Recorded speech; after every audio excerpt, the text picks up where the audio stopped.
The sky was dark, the moon was high. We were together, just her and I. Her hair was brown, her eyes were blue. I knew just what she wanted to do. So with my hand, I did my best. I ran my hand across her chest. Her body was good, her hair was fine. I ran my hand across her spine. I felt a shock, I felt her heart. Slowly, she spread her legs apart. And when it happened, I felt no shame. Once the white stuff came, I knew she was ready, but I did not know how. For this was the first time milking a cow. Ladies, gentlemen, and variations thereupon, this Lovely. is the 200th episode of Modern Escapism. Woo!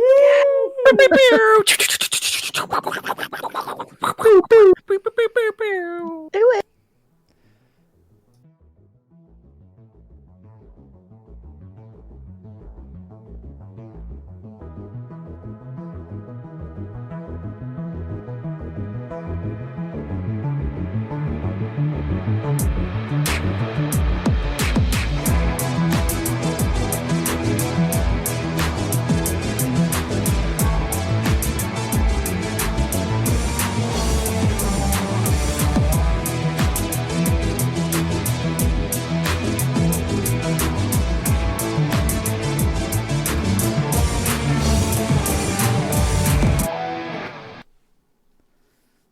Hello and welcome to the show. Oh, hello to the live audience and the listeners at home. My name is Oodles, and is it too late to back out of this silly idea? No, you can back out anytime you want, Doodles. Joining me today, my newest staff member, but she's still got about 150 episodes to her name. The devil in disguise, it's Candy. Not so much in disguise. Hello. What he doesn't know about news isn't worth knowing. He's been here from the start and had multiple final written warnings. It's Biggie. Hello. Hello. I've known this next guy the longest. He's a content factory. A professional, handsome, gracious, and athletic. But due to his height, he doesn't intimidate me. It's Stig. Yeah, but I got these. Yeah. Hello.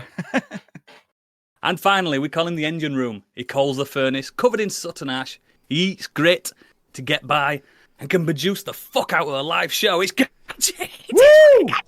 Alright. Oh my god, how is everyone? Marvellous. All right. How the hell did we make 200? I have no idea. I don't know how you did. Well, yeah. And whose fault is that? Don't answer that. Yeah. I know how we did, but we're not allowed to say. Disclaimer before we continue. He's a loose cannon. Oh, yeah. I am Yeah, sorry. we will be getting kicked off Twitch at some point tonight. You'll have to listen to the rest on Thursday when this is out. Yes. And for those of you at home as well, this is live. If you listen to this in the future, we're live. We're looking at this chat. There's about 4,000 people in the chat. It's just pinging, like when you watch the stream and it's just pinging chat all the time, and you can't keep up. Calm down, calm down. One at a time, please. One at a time. Yeah. It's good. It's got 200 guys. What do you think? It's mental. What I are you didn't thinking? think we'd get to 200. I thought it would be... We're getting old. Yeah, we old. No, I thought it would be something that we'd do for a year while the pandemic was happening, and then when everything kind of went back to normal, we'd actually get bored of it and fuck off in our own different directions. And yet, here we are, nearly 4 years later. Yeah, but we like each other. I know, it's disgusting, isn't it? Well, You love us, Candy. You drew on me. I know. Yeah. I tolerate you very, very well, actually. Yeah. I've seen the Christmas messages you've sent to us when you've drunk. Oh, yeah. Do you know what? I got a The sad Prosecco on ones. the go as well. It might happen tonight. Whilst I'm talking to you, I'll be texting as well. Oh, You all brilliant. brought me out of my shell. You've made me the woman I am today. I'm going back into my shell. Thank you, boys. Thank you very much. But thank you, the audience, the listeners, all of you, that you've made this possible. And you've funded our addictions massively. Which, the main addiction is listening to our own voices. Especially Stig, he's listened to every fucking episode. No, How do you only make- Scotch sheep. Only Scotch Sheep, yeah, none of this nonsense. But yeah, it's not Scotch Sheep's 200 though, is it? So let's shut up about that. Rude. What I want to know is, and live, I want to know what's happened in the news, in the world of popular culture. And there's only one man live. I'm going to keep saying live a lot today. That can do this. It's time. Are you ready, chat? But Biggie's breaking news. Oh, shit. You may already know, but he doesn't, because it's watch time Bobby's. for Biggie's Breaking News.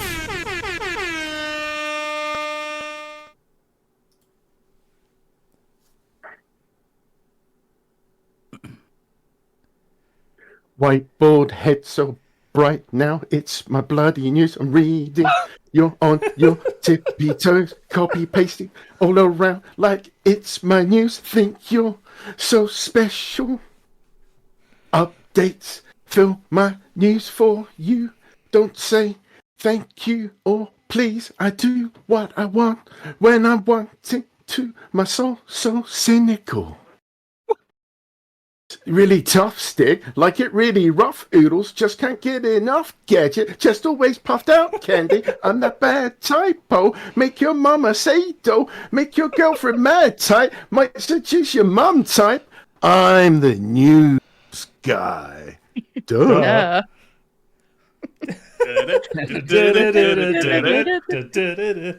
I'm gonna need some like kind of Photoshop of Biggie on that little trike that she rides in that music I don't know video. about anyone else, but I'm rock hard right now. Northman Roberts in the chat, Biggie Eilish. Super Natty Cat has said the head bops are making me tingle. This is what we see every week. Every week there's head bops. Imagine that happening downstairs, that's all I'll say. Rhino, fucking hell. Rhino Man says, "Sir, this is a Wendy's." But Hicks has come in and said, "Superb, love that track. We all love that track." Yeah. Biggie, have you heard that Yes, track Joe. before? Because I like that you just kept getting higher with each line. Yeah. Do you know what? I didn't know what pitch to do it, so it just sort of, it went. It just kept Places. getting higher. Like that. It's fucking brilliant. Yeah. Okay, anyway, you're moves here me, for bitch. news. Aren't you? So, it was a busy news week games-wise, because you had Gamescom opening night live 2024, in case you didn't know what year it was. There's loads mentioned, so I might just run through the list, and if there's anything you want to talk about, then please do. So we had some new trailers for Dave the Diver's latest crossover. There's a spooky co-op adventure, Begone Beast, and the construction sim Roadcraft, alongside an Italian Souls-like Inotria The Last Song, Cairn, a climbing game, Life Sim Inzoi. Oh, that looks good. And- I'm going to spend a lot of time on that. Is that one You where see how realistic that is? where they Yes. they're making the characters and they look like fucking real. Well, not real, but It's a more photorealistic version of The Sims, yeah. yeah, it's quite uncanny valley, isn't it? I'm going to spend a lot of time and a lot of money, I did see which that, I can ill afford both. did see that you can import like textures into it. I sent a TikTok to Candy of someone making a character skin which had a Goose t-shirt on. Oh yeah, I'm going to make Todd Howard. yeah, you are. Can virtually fuck Todd Howard. Oh. She's virtually done it, so she may as well virtually do it. Can you drown him in a swimming pool if you move all the ladders? Hopefully. Well, I'm not into that kind of kink, but whatever you want. Don't lie. Continue. Drown me, daddy. Okay, some other stuff in the pre-show Sorry, with Sniper Elite Resistance coming next year. The Donkey Kong-esque platformer Nicoderico, The Magical World. First-person farming horror allegory We Harvest Shadows. All right. Yeah. There's Okay. a spooky-looking Ayla. A tease for a sequel to Journey to the Savage Planet, aptly named Revenge of the Savage Planet. The Savage Planet was pretty good, actually. Heard good things. I've played it very briefly, but not got into it enough. I've seen a few people get into it. Tribe 9, from the creators of Danganronpa. And What? Creators of what? Danganronpa. Danganronpa. There you go. Not Danganronpa. Like, the creators of Shiwadi Wadi. We had the Lashana Lynch-led directive 8020, a dark pictures game. Moving on to Yes. the big ones. Yeah, I like them. Had no surprise, Borderlands 4. They He said big ones. They absolutely threw that out there to distract from the fact that the film has lost like $90 million. It's tanking big time, isn't it? Yeah. It's coming out with streaming in like 3 days. Oh, fucking hell. I know. And so Can't much wait for, to not watch Time that. for the pod. and so much for Randy Pitchford saying that Steam was a dying platform and Epic was the way to go because this one's coming Yeah. out on Steam. Fucking joke, mate. That series is a joke. Goat Simulator being remastered. Anybody else for that? No thanks. I Yep. didn't enjoy it the first time round. Oh, No. shit. I thought it I was like the great. trailer. I don't understand the following Goat Simulator as. It's It's just one of them. It's one of them Twitch ones, isn't it? Where everyone's like, "Ha, it's so funny! Look at his tongue! Look at his tongue!" It helps if you know. It's one of those games I call a PewDiePie ah. game because it was big Yeah. on the old YouTubers at the time, just like funny moments compilations. Yeah. I've seen bits of it. I've seen that bit where you can uncover like a cult and you get sacrificed and become a devil goat. Kind of funny first time. Sounds hilarious. All right, Goose Game, chill out. The Goose Game is funny though. It is actually. It is. Dying Light, The Beast. Into that, I like the two Dying Light games. Yeah, I like the second one a lot more than the first one. Well, yeah. I think that's going to be turned into like a standalone game, like Uncharted Lost Legacy, is it? Yeah. Oh, is it supposed to be an additional one, like an add-on? But if you've got the whole package from before, you get this as a freebie. Yeah, they did that. They did that with Oh. the Dying Light DLC, which was the following, and it was just the size of an expansion. So I think at one point they just Yeah, released it as a the one where standalone. you could get the drive buggy. combine harvesters and stuff. Yeah, you God. could UR over all the Yeah. zombies. Yeah. King of Meat, ex-Media Molecule developers do Fall Guys, apparently. It looks pretty fun, that one, actually. Is it one of them competition ones again? Yeah, but with like a really kind of weird, twisted sense of humor and like lots of traps and lethal things. You wouldn't have thought I'd watch this. I actually watched this and I can't remember any of these. You got Linked Banner of the Spark, brand new game from the developer Fuzzybot. It's like a roguelike hash and slack with cute robots. Oh. I'm into it. Yeah, me too. Arc Raiders, the next game from the studio behind the finals. It's Nope. another team shooter. No thanks. Dune Awakening. Got a big look at that game. The MMO. Right. Dune Awakening. Oh yeah, I sent that to you. Gadget, save your pennies. Save your pennies. It doesn't look good. It does not look good. Well, I mean, it doesn't look like fucking Dune. The graphics look really good, but like the actual survival MMO gameplay is just not for me. Everyone looks weird in it. Do a little bit, don't they? There's a very weird stylization to them. And how they'll move their hands like. Do you know what I mean? Like walking around like Lego. Fuck that. Shite. Next. In the chat, we've had it mentioned by Supernaticat and He Who Shall Not Be Named. Reanimal, the brand new game from the Tarzia Studios, the creators of Little Nightmares. Excited for that. Oh, Little Nightmares was fucking hell. 1 and 2 was so good. Reanimal looks pretty fucking twisted as well. Mm-hmm. I loved Little Nightmares, especially the second one. Monument Valley 3. Into it, I really enjoyed the first two. Yeah, I played them on Apple Arcade. Really good. Quick look at Civilization 7. Very excited for this. I love Can't Civilization. play 6. I'm still struggling on that. Well, I'll be playing 7, Yeah, I I've can not guarantee you touched that. Stream it so I know what to do. Please. had All the you got date to for- do is get your nukes before Gandhi does, because if he gets nukes, you're fucked. Gandhi gets nukes. A peace-loving man like Gandhi. Yeah, it stems from a glitch in one of the earlier games where his aggression level was set far too high and he just became this nuclear-powered Fucking warmonger. Gandhi. so, I can see it. I can see it. so they've just kept it in all the games going forward that he always goes for either a warfare or a domination victory. I can see it. You can see it. No one really knew that man. Let's do. Starfield Shattered Space has a date for the 30th of September 2024. Housewarming game for me. You're going Yep. back. I'm going to go back. I'm not super excited, but it's there. I've paid for it. Yeah. How's your watch, by the way? Do you know what? It's charging. It's charging at the Oh, it's moment. I've charging, been yeah. wearing it all week. You see. I'm sure, hon. Maybe I'll start that game one day. Mm-hmm. Next up, we had a bit of a trailer for Secret Level, the animated show, which did show a glimpse of some of the stuff they'll be covering. There's a lot in so there. excited for that. I forgot to Absolutely note, pumped. but I remember off the top of my head, I think there was Armored Core 6. Yeah, Armored Core, isn't it? And that's got Keanu Reeves in it. Yeah. Hang on, I'm getting the list up now. So there's Pac-Man, Warhammer 40k, which looks great. I wish Keanu Reeves would have played Pac-Man. Concord, which no one's Wow, going wow. Yeah. It's Concord, which no one will give a shit about by the time this comes out in December.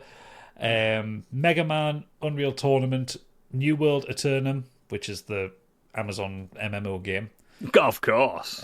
Armored Core, Spelunky, Honor of Kings, which I haven't heard of. Sifu, which I know Biggie will be into. Dungeons and Dragons, which I'll be into. Do you like Dungeons and Dragons, Gadget? I've been known to dabble. Partial to it. The Outer Worlds, which I'm excited for. I'll be into. Yeah, I'll be into that as well. Crossfire, which I think was a multiplayer shooter. I can't remember. Sure. Exodus, and then it just says PlayStation, which it'll apparently feature a number of PlayStation games and characters, and we've already seen Kratos in it, so yeah, It's got to be Astrobot, surely. It'll be something. It'll be like a multiverse bouncing around kind of thing in that episode. Yeah, very excited for that one. Yeah. Cool. That was the guy that was crying, wasn't it, before he announced it? Yeah, it was, Yeah, oh, bless him. Yeah. You're having a cry.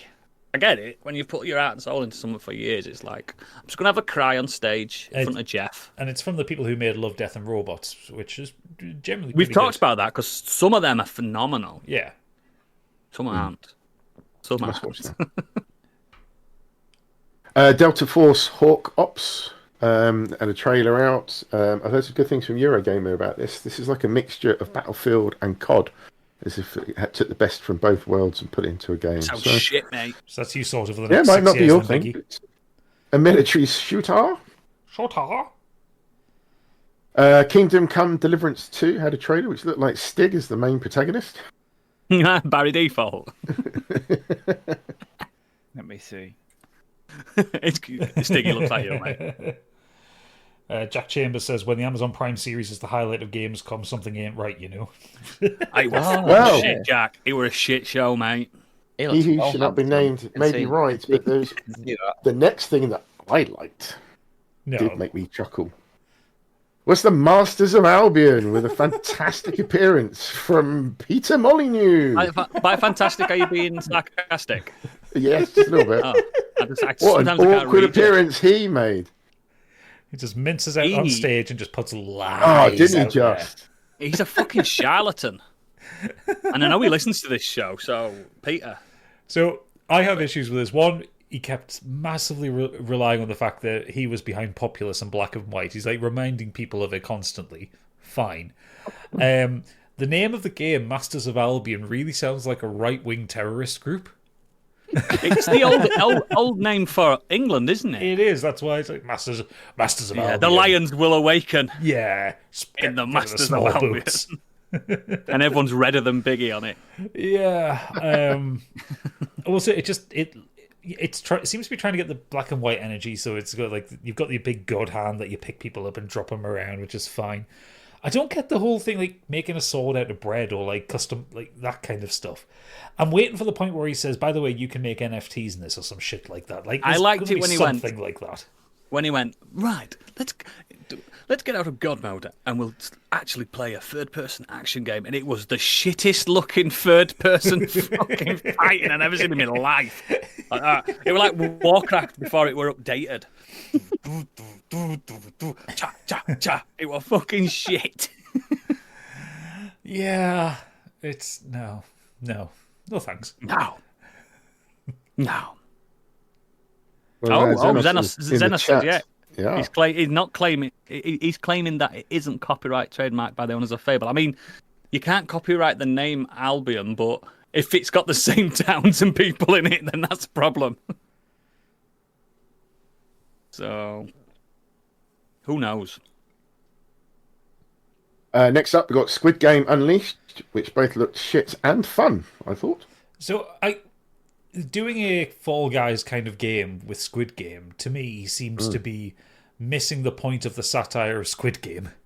Yeah, completely, absolutely. But the desk did look quite grim. No, it looks shit, mate. It's also a Netflix game that you have to play on your phone through the Netflix app. Oh, then I'm out.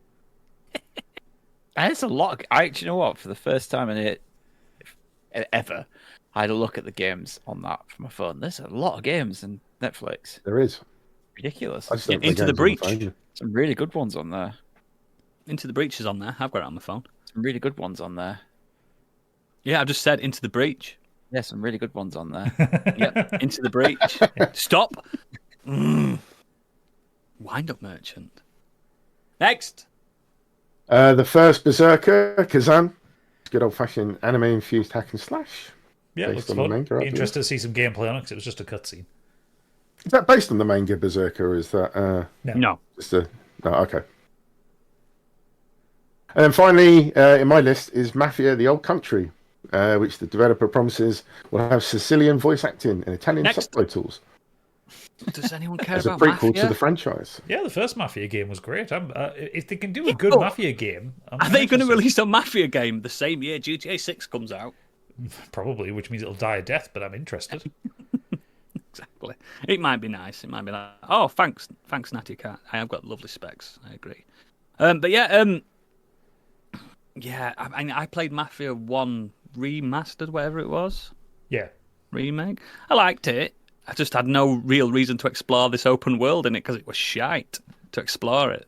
The missions were good. The combat was good. I didn't mind the exploration. I thought it was great, especially... There's also, nothing to do. Also, bear in mind, it originally came out in 2006, so, you know... I played Mafia 3. I got very bored of it. Mafia I never 3 wasn't played very 3. good. I saw the reviews before it came out. Haven't played any of them. Music was the best thing about it because of the time set. Yeah, it had like Creedence Clearwater Revival and stuff, didn't it? Like Paint It Black by Rolling Stones. Yeah. Anything else, Biggie? That's my list, unless anybody else got anything I haven't mentioned. No, it were fucking shite and a waste of my time. Don't know about anyone else. Didn't watch it. Well, there was also the news that Indiana Jones is coming to PS5 next year. That we knew it earlier in the week. Because I told you. Later in my news, but... I told you. You didn't listen to Why don't you put it in the Gamescom? Is it Gamescom? Yeah, it was Gamescom. Yeah, it was at the end of opening night live. We've given you a segue. I just took it from another article. We've given you a segue. No, I'm not going to do it now. I'm going to do something different because it's my news. Black Myth Wukong is already, as I typed and stole the article, Steam's most played single-player game of all time. Now over 2 million players have taken to Steam to give the game a whirl. Its concurrent player peak as it stands is currently over 2 million. 10 million. As a result, now 10 million. As a result, Black Myth Wukong is now the second most played game of all time in terms of concurrent player numbers on Steam, having bopped both Counter-Strike 2 and Power World down a place. Why has this got popular all of a sudden? China. It looks fab. China. Do you know you sounded like then when you said that? China. No, China. it's because it's obviously it's the Chinese interpretation of A Journey to the West, and it is on sale. It's their like biggest fable, isn't it? Yeah, it's also on sale on Steam in China. So they've gone mental for it. And PS5's sales have gone up over in China as well. Because of that. In where? In China. China. You got to do the hand. China. What a prick. So I'm trying to get us cancelled. Yeah, it's as of today, Saturday. It's 10 million copies have sold. Oh, done well. Have any of us got it? Pretty fucking good going that. No, it didn't appeal to me, but I'm glad it's Didn't doing appeal well. to me. I might give it a whirl if when the price drops. Yeah, I will. So Yeah, when it's £8. But, It's too hard for me. I'm not. I've got That's what she said. I've got other games that I'm more interested in that I want to play first. Yeah. Yep. Saving my pennies for Warhammer. Oh yeah. Fucking nerd. Xbox boss Phil Spencer addresses Indiana Jones PS5 launch news. We already By talked saying- about this. Yeah. All right, move on. Next. Yeah, I mean, Oodles said it. I didn't think that they would do it, but I'm not really that bothered. It's I get it. On I game. feel I don't- vindicated. Yeah, I was you laughed screenshot off by the you. podcast. You were Laughed. laughed off the podcast. Because my uncle works at Nintendo, so I know these things. If it come, it's fine. I'm not bothered. Yes, you are. I'm not. I get it on Chat, Game is he Pass. bothered? Look at his face. Does that face? My look game, bothered? He my looks game Pass bothered. costs me £7.99 a month. When it comes He on looks PS5, bothered. if you want to play it on that, you're gonna have to pay £60 to £70. I don't want to play it, but you look bothered. So, and I'll have to play it completely. I'm Stig, I'm not bothered! He is bothered though, Biggie. He is bothered. Look how bothered he That's is. for Northman Rob, by the way. Oh, Northman Rob's asked, really want to find out what the best impersonations you can make are now. I thought Stig had said that then, actually. I mean, Can you do a Biggie impression, Stig? What? A biggie? Yeah. Chucking on ships and that, won't I? Jack and Danny in your fanny. No, we're up there. Jelly deals, jelly deals. I'm Stig, you oh, I cracked my rib! Oh. Look what they've done to us. They're dividing us after 200 episodes. Making us turn on each other. This is what they want. You've played right into their hands. Hey up, Biggie, next. Oh, okay. So yeah, that's coming a few months after its release on Xbox. So see how well it does on the PS5, eh? Probably, well. It will do. Yeah, of course it was. It's Indiana Jones. It depends on the reviews, I guess. No, it'll be fine. It's Machine Games. They don't really make shit games, do they? They make quite good games. Quite good. Quite Quite- good. It's going to Quite be good. between 85 and 90. Yeah, I agree with Stig. I think 85 is a really solid jumping off point for that. Quite good. Next. Here's a little interesting story for you. Better When bit. asked about SAG-AFTRA's, that's an acronym, strike for better AI protections, Amazon Games boss claims AI has nothing to do with taking work away from actors because for games, we don't really have acting. Yeah. What? Ah, Is he still playing SNES games? Yeah, he's still playing. Space Invaders. It's always good. Literally had acting in. I mean, it might not have been very good acting, but we've had acting in games since like 1994. It's since CDs, isn't it? When they could actually put voiceovers on it. PS1, yeah. Well, Yeah. no, yeah, since early PC, when did Wing Commander come out? PC You had- engines and stuff like that. Well, no, Yeah, like, Wing Commander had Mark Hamill in it. Yes, it did. And Command and Conquer. John Reno. John Reno and on Onimusha 3. Yeah, it's a bit later on, but yeah, absolutely. did Stellar Broken Sword performance. have voice acting as well, from what I remember? PlayStation one. Yes, I think it did. On the Not PlayStation, played the it PC did, not the version. PC version. Oh, other way around, yeah. That was Yeah. it. Mm.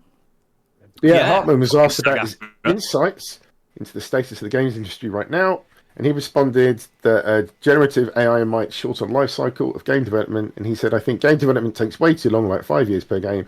It just means basically everything will be lucky shots, and hopefully AI will help us streamline processes so hand-done work will go fast.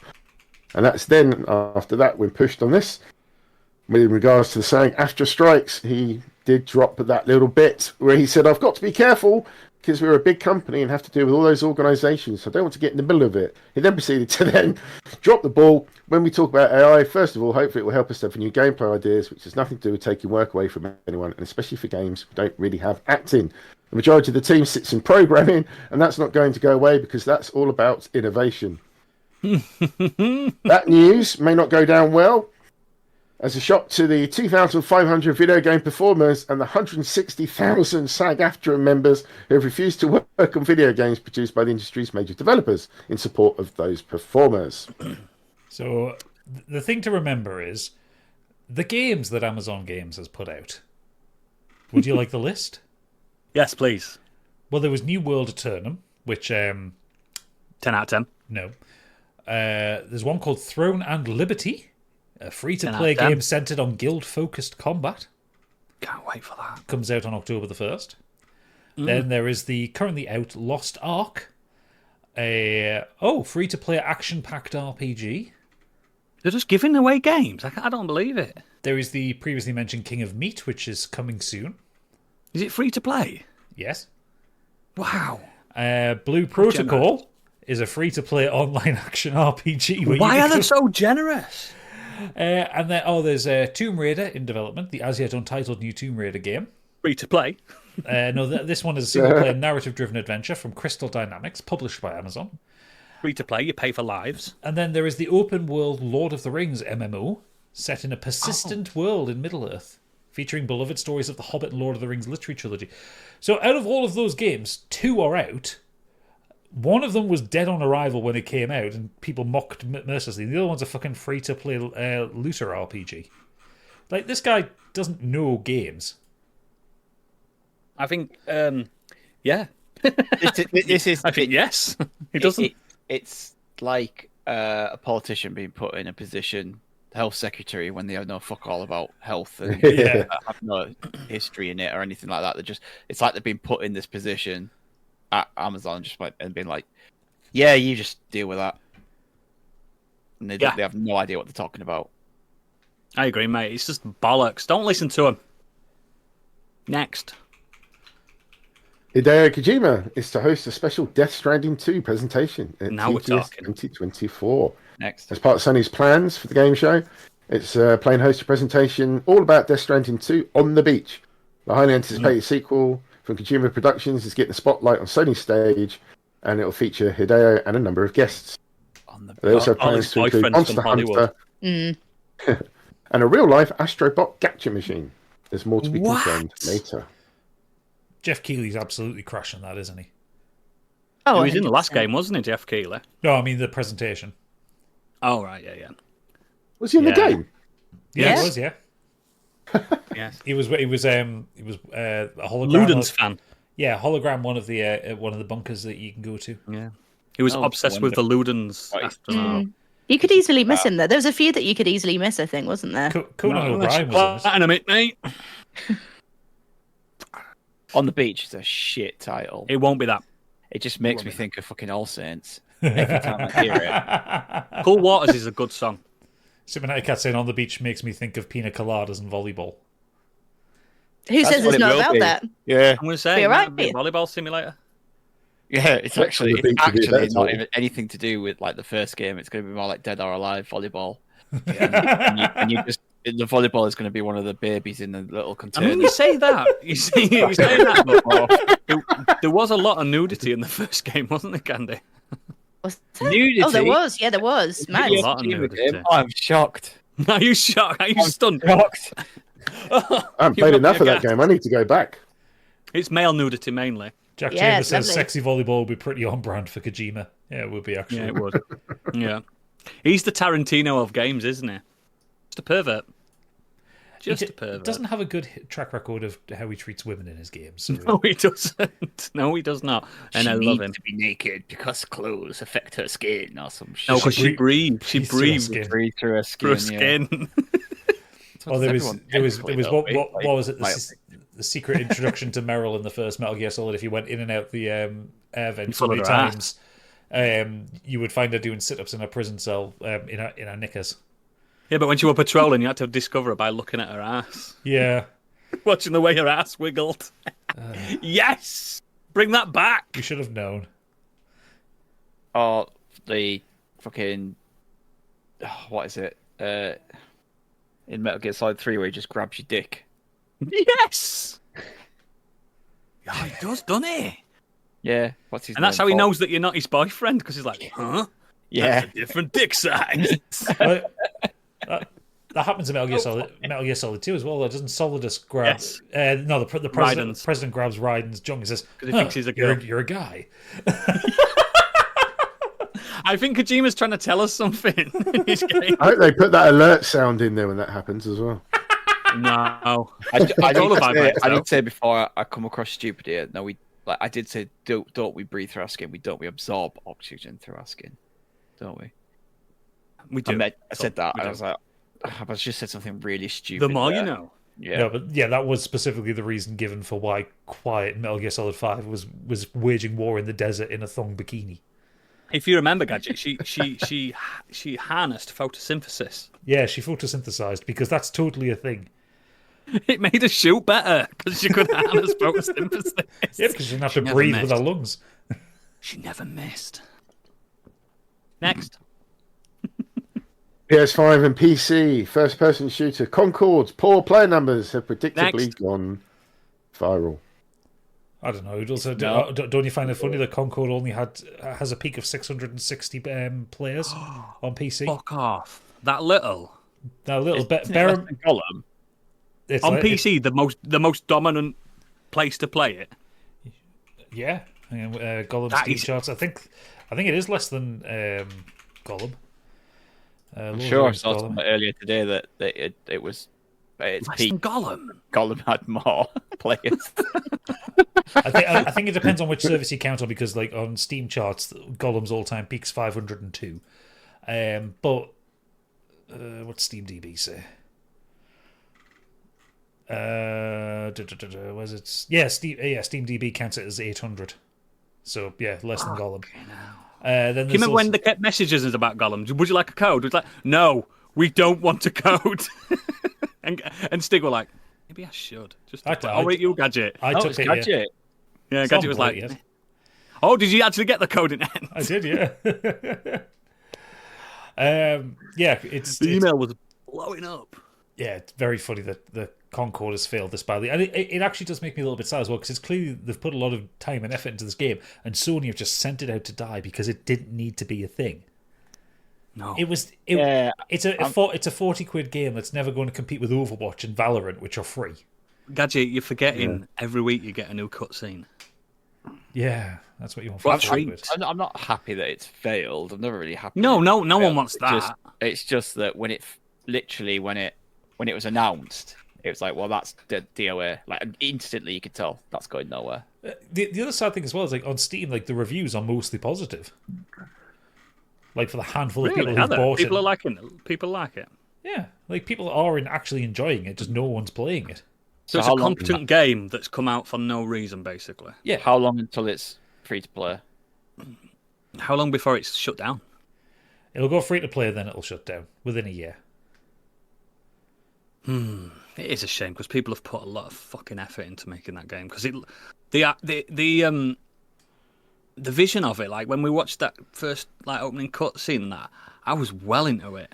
Yeah, And then it revealed the gameplay. yeah. Like, I was texting Candy at the time when we were all watching it, and I'm just like, please don't let this be a multiplayer shooter, because it looked really Sure enough. fucking good. Will they not have like a player versus enemy mode or anything like that? It's not on the roadmap for it. Like a little single player. You know what I mean? But Because I played a lot of Overwatch, the training mission. Do you know where you don't, yeah. when you don't have to actually fight real people or fighting robots? It was fun. But it's also notable that its peak so far is a tenth of what Redfall peaked at, which had just over 6,000 players, Oh, Redfall was a hit as well, wasn't it? and a 20th of Suicide Squad Kill the Justice League, which was about 13,000 players. Another Stone Cold banger. Yeah, so it's done poorly. I've got that for free. I might give it a blast just for this. For free, mate, you can't argue. But Yeah. then it's the cost fallacy of your actual time that you've got to think Yeah, about. but isn't it like I'd heard the game was quite solid, decent, just yeah. that the whole multiplayer and online part of it is just nah. They But said the it's same actually- about was it the second Mordor game? Remember, Gadget, we were just released in an absolute state. Then they just removed all that shite and it Yeah. got good. Yeah, because Shadow of War. Yeah, Shadow of That's War it. was the second one. Yeah, it had a load of microtransaction-y shit in for like a single player. And they game. removed it, and everyone was like, "This is fucking good." Yeah, because it was all like pay for extra experience points to skip more of the game. Yeah. But maybe Justice League could do that, or these other games. I don't know. Who am I to know? Next. Out about a film and TV. The Acolyte season 2 has been cancelled. I mean, it's Disney Plus annoying Star Wars more than series. anything. Weren't you all moaning about it? Like it was. Like space lesbians and stuff like that? I don't care about that. That doesn't like. I'm not one of those. No, I It- like space lesbians. I like Um, terrestrial ones as well. Part of it was shit. some of it was good. Like the fight scenes were excellent. Like the choreography in the fight scenes was brilliant. I feel like if they had a story to tell, they could have told it all within one series. And like Northman Robson said, it earned more money for YouTubers slating it than it made for Disney. The thing is, anyone who's going to watch this show has already got a Disney Plus subscription. This isn't the kind of show that's going to bring a random Star Wars show set 150 years in the past. That's not bringing in new subscribers. No, it's not. Does anyone even pay for Disney Plus? I mean, I've had it in my bank since day one, me. I got this in my bank too. Free my brother. So technically, I don't think anyone pays for Disney Plus. Mind you, that when you get through the bank, you have to watch adverts for, so they get money that way. Yeah, there is adverts on it. I'll give them that. It annoys me more because if they'd have said it's going to be a 2-series arc, if they'd have sorted that out to start with, they'd have probably carried it on, or they would have reduced it to say, okay, it's not going to be 2 series. You've got X amount of episodes to tell the full thing.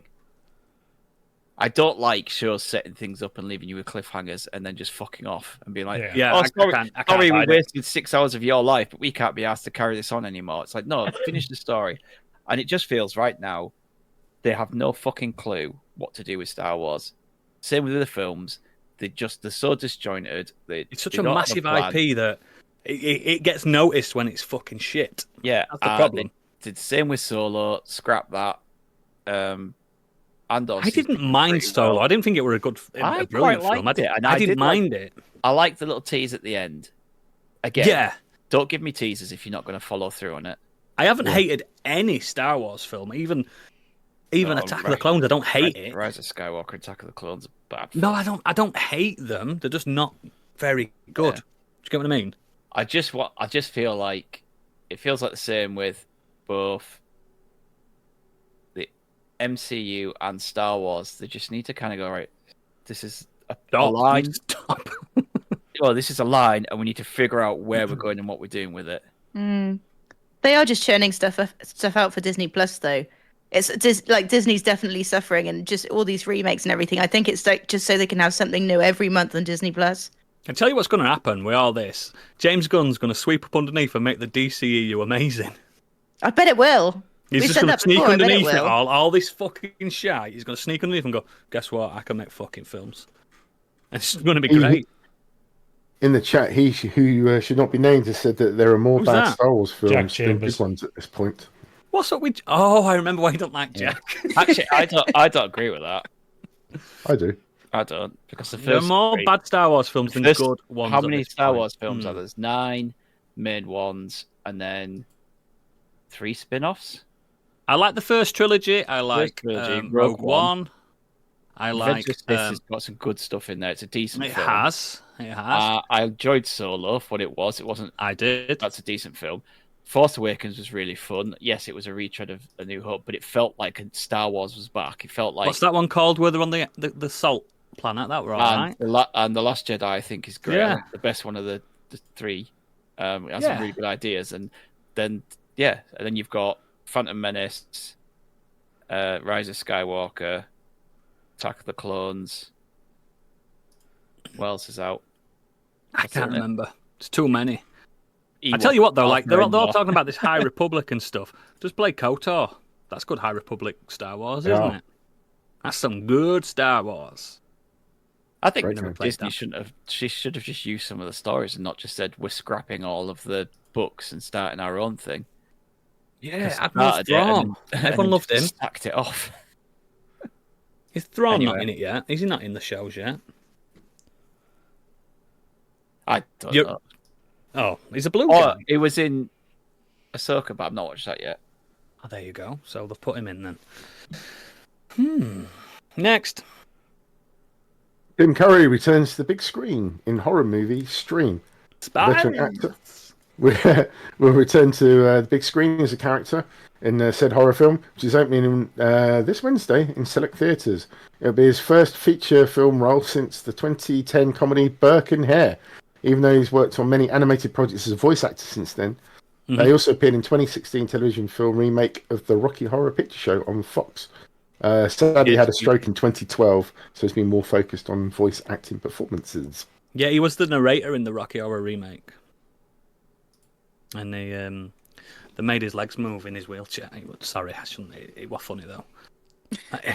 He was good. He was a good remake, not as good as the original. But I've always loved Tim Curry. I think, yeah, I probably won't watch whatever this is that you just mentioned because I didn't really pay attention to what you said. But Called Stream horror movie. I probably won't watch it. I don't really watch horror movies. They don't interest me. Like that he's back doing a film role. It's good. It's good. Yeah. More power to him. I like Tim Curry a lot. Next. Jack Black and Paul Rudd are in talks to star in a new Anaconda movie. The film follows a group of friends facing midlife crisis who decide to go on the director that's directing this. to go to the rainforest and remake their favourite movie from their youth, Anaconda. Oh, so that sounds dreadful. I can't wait. It's a meta film. Sounds shite.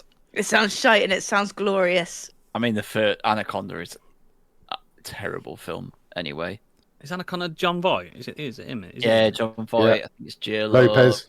J-Lo, that's it. J-Lo. Got his name's escaping me now. Wow, Owen Wilson. I like how you went there. You had to channel it. Summoned him. That's because he's an actor, ladies and gentlemen. He summoned him. Ow. Summoned him. But it's terrible. Got there. It's terrible. But Yeah. this is what Hollywood should do more of, though. It's just remake shit films, not remake good films. Yeah, make shit films better. Yeah, absolutely. I agree, mate. I agree. Next. Lionsgate is pulling the latest Megalopolis trailer offline after inserting fake negative quotes from critics. This is hilarious, this. I'm so excited for this film. It sounds like a right clusterfuck. They said, "We screwed up and we are sorry. The fake quotes from the trailer were AI generated and they have fired the marketing consultant that was responsible."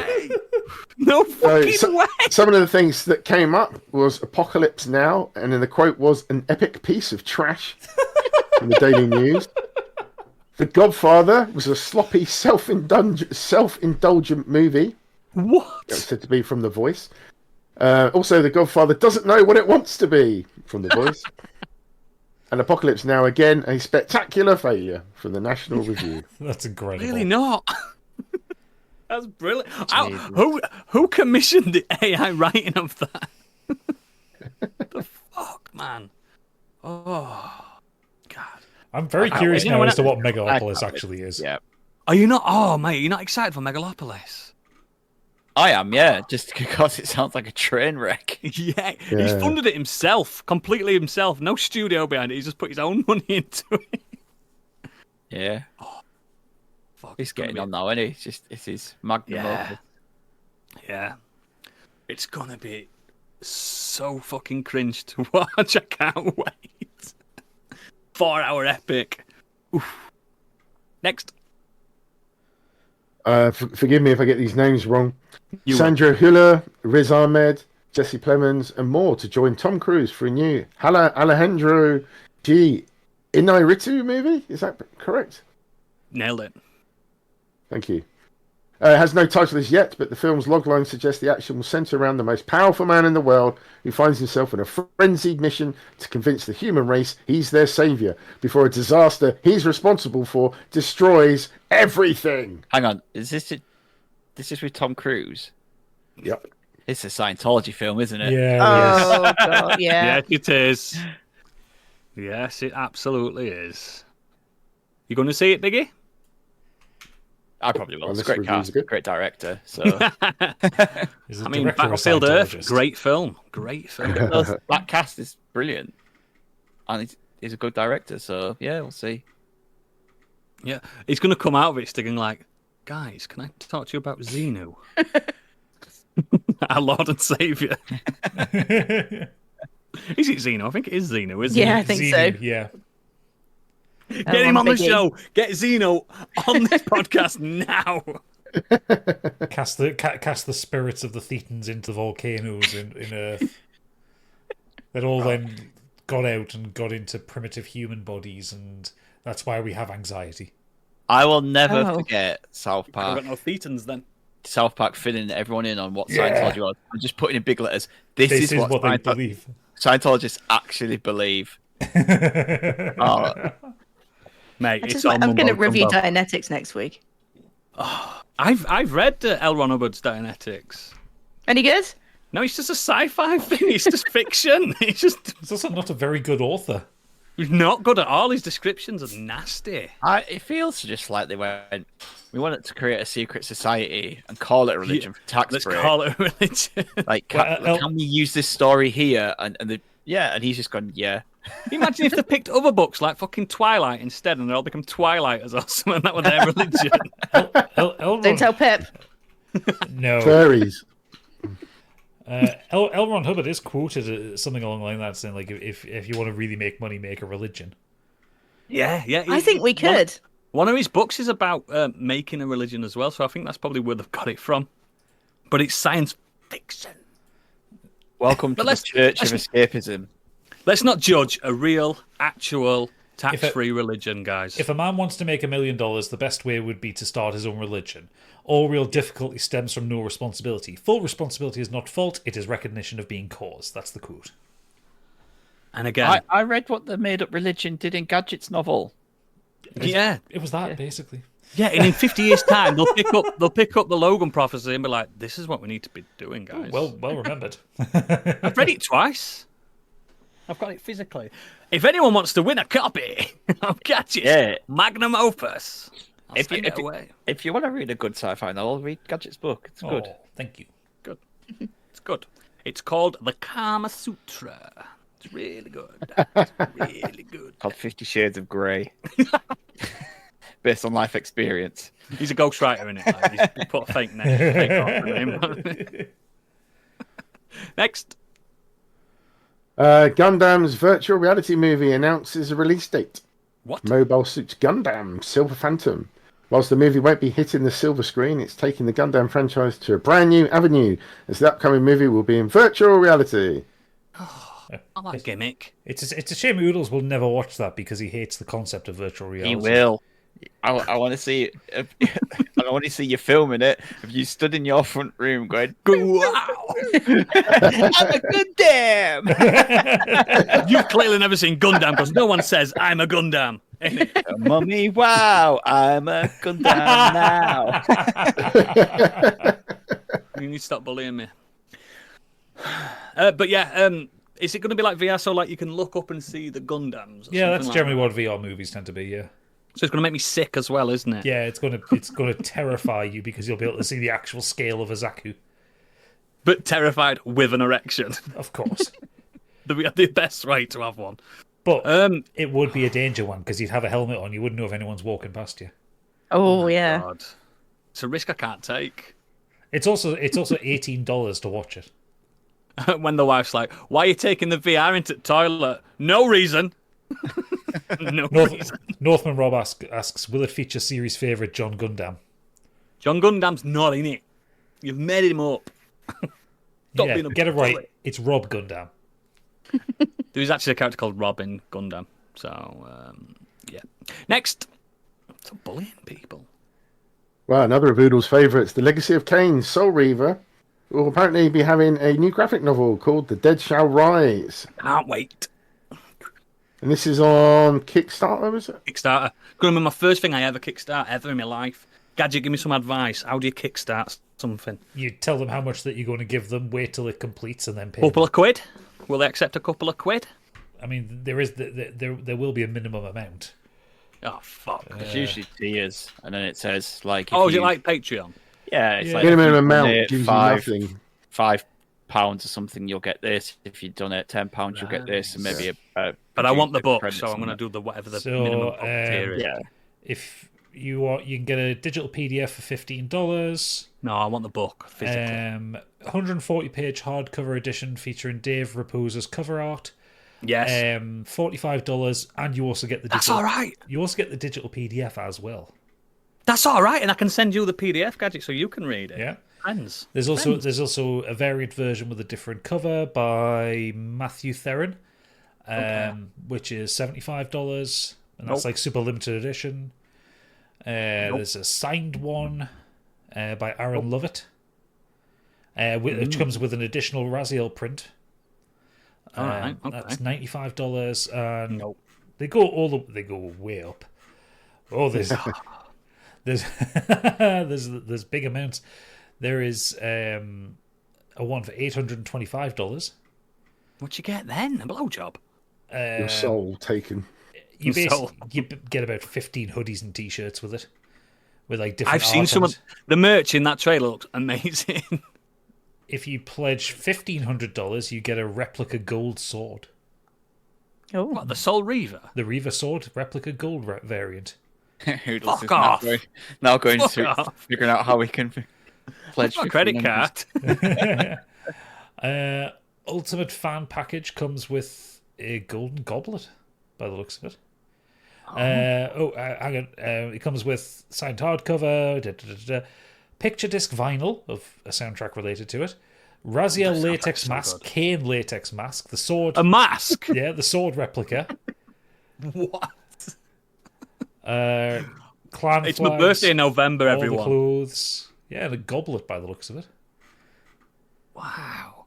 I mean, this is, like I said to Gadget, this is drumming up interest for the actual game franchise, isn't it? Yes. It's a good barometer for him, isn't it? And I don't know if any of you guys, I know Gadget has, but I fucking adore that series. Yeah, it's so good. Does it feature series favourite John Soul Reaver? No, Raziel and Kane. Come on, you know this. You know this. Don't be horrible. But yeah, cool. I'm up for it. I mean, I just love that world. I like vampires. I'm basically like a 17-year-old girl in black. You know, that dresses in black. I'm a little goth girl because I in there. love all the things a 30-something man shouldn't. I love it. I just love it so much.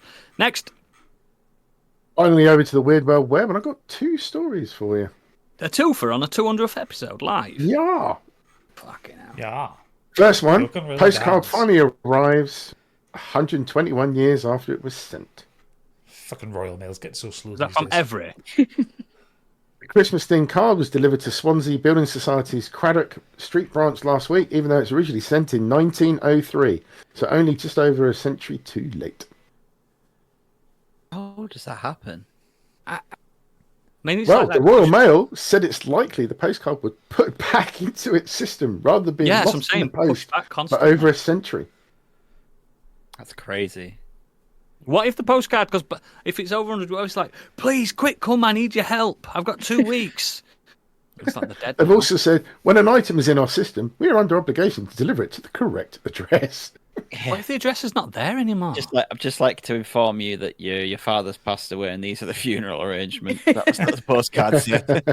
Oh, this is the safe code for that safe that I've left in my will to you, and they never knew all this time. Think of the possibility. The Do we know postcard what the actually had on postcard it- said? Thank you. It was written by a man called Ewart or Ewart, who, addressing L, says he is so sorry that he cannot pick up a pair of an unknown item. I'm so sorry, but I hope you're enjoying yourself at home, he adds. He goes on to say that he has about 10 shillings in pocket money, not counting the train fare, so I'm doing all right. He ends the It note says by quite a urging, lot. What's 10 Lydia. shillings in today's money? he's urging Lilia to great. remember me to Mrs. Gilbert and John with love to all. To Messrs, Aw. not Misses. So Oh, he, Messer, sorry. he said on there that he couldn't pick up an item, so they were just sat there waiting for him to come round like a Facebook marketplace. Yeah. When they don't turn up. Bloody tire kickers. They're like skeletons from Fallout still sitting there. Oh, 10 shillings is about 50p. 50p, 10 Yeah. bob. It's loads that. It's fucking loads. Loads of money. It took me a while to realise in Thank Goodness You're Here that Everything is cost 10 bob. It's 10 bob in that game. Mate, when I was a How much kid, is that gonna everything be? was 10 bob. 10 bob. Yeah. That's a mad story. I mean, again, not a great advertisement for the Royal Mail, but I don't think it's the same Royal Mail it used to be anymore, is it? It's probably owned by an American or something. Next. Residents hit out at plans for a penis-shaped estate. What? Campaigners have hit out for plans for a new housing estate in Telford, with some saying they're unsure what is most inappropriate, the proposal itself or the fact that if you look at it from the map viewpoint, It is in fact shaped like a penis. And just for the people who are watching it on the stream, I have actually set up a scene where you can see that. If I get the news article up, you can see that, yes. Are you putting a penis on Twitch? Are we going to get in trouble? No, I'm putting a map that looks like a penis on Twitch. But yes, it does look a little bit like a slightly wonky penis. Most penises are wonky, Gadget. You've seen loads. Yeah, but this it shouldn't have this kind of angle in the middle of it. Council documents for the 250 home plan reveal a phallic shape, leaving locals wondering, they say, whether the design is deliberate. Critics of the proposal suggest size really does matter, saying the estate would be too big and put a strain on local infrastructure. Some have stated they're even thinking of a risque campaign that would label the project a flop. Yeah, this is terrible. If you think about it, though, the phallic shape, I'm looking down like a bird's eye view of like a cul-de-sac. It's perfect, isn't it? Yeah. But what's the actual cul-de-sac going to be called? Do we know? Cock Lane. Cock and balls. Cock-de-sac. Cock-de-sac. Don't know. Shaftwood Lane. Shaftwood Lane. Rock Hard Lane. I don't know. But that's Knob End. That's what. Knob End. I'm having it. Knob End. Yeah. Yeah. Eureka Drive. No, it's too far. Massive cock drive. So go juggles. into the chat. Jukeski says Bell End. Bell End. Punk says Phallic Drive. I like that.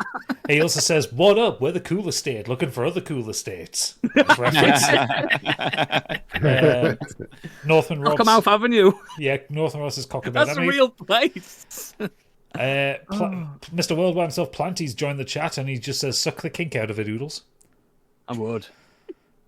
And then he previously just said, like 17-year-old goth girls, Oodles. I'm not really sure what he's referring to with that. Because I said I was like a 17-year-old goth girl. All right.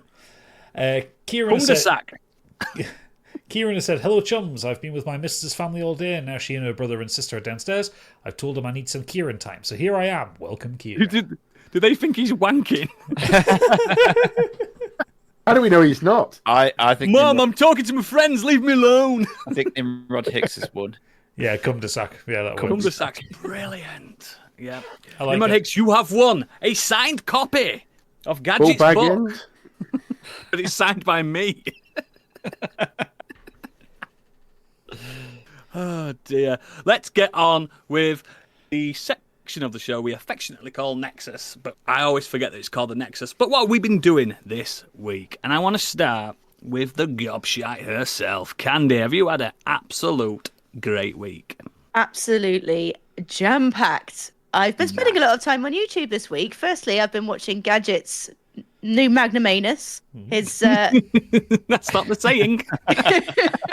That's a very different. Are you sure you're not being on Pornhub? a little bit of that as well, Annex. Send me the link. And the hamster one, which I'm not going to name because Twitch. No, I discovered actually I think it's a 5-part documentary called Bridging the Rift about Arcane, and it's how it came to be, and it goes into detail about the animation studio, the voice actors. It's really probably about sort of 2-3 hours long. They're half-hour episodes. Really interesting. As you know, I love Arcane, and I love the creative process. Thanks for that. Who did that? Sorry, that was me. There's too many things to mute, and I'm full of beer and I'm burping. So I muted the stream, but I forgot to mute Discord. Apologies. Thought it was one of the barking spiders on the wall. So yeah, Bridging the Rifts, the Arcane documentary is very, very good if you want a little Bridging YouTube. the Rift. And I still need to finish Arcane itself, don't I? Yes. Yes, Have you do. not? Especially before November. I got to the second episode, didn't I? So it's the third one where it really takes off. Right. You've got to wait for the good You stuff. did, It's well, good I know, from yeah, the but you fucking actually start. do though. It's good from the start. However, the third episode, magnifique. But the main thing I've done this week is watch the third in the X trilogy from A24 called Maxine. So the first film, Pearl, second film, X, Yeah. I third, was about to Maxine. watch that this week. I didn't get. I've seen Pearl. I've seen Pearl. It's again starring Mia Goth in the main role. It's the girl with no eyebrows, isn't it? That's right. Yeah, I'm just trying to. That's how I know it. Maxine Minks is her name, and she's a adult actress who's suddenly right. trying to break her way into conventional Hollywood acting. At the same time, there is a serial killer who's offing adult actresses, a few of which she works with, so she becomes a suspect in the police's investigations. It is the probably highest budget, low budget seeming film. So I'll just read off the cast. You've got Mia Goth, Elizabeth Debicki, Moses Sumney, Michelle Monaghan, Bobby Cannavale, Halsey, Lily Collins, Giancarlo Esposito, and Kevin Bacon. That's how you read names, Biggie. That's how you read names. Done like a pro. They are all absolutely chewing the scenery. They are really. It's kind of like.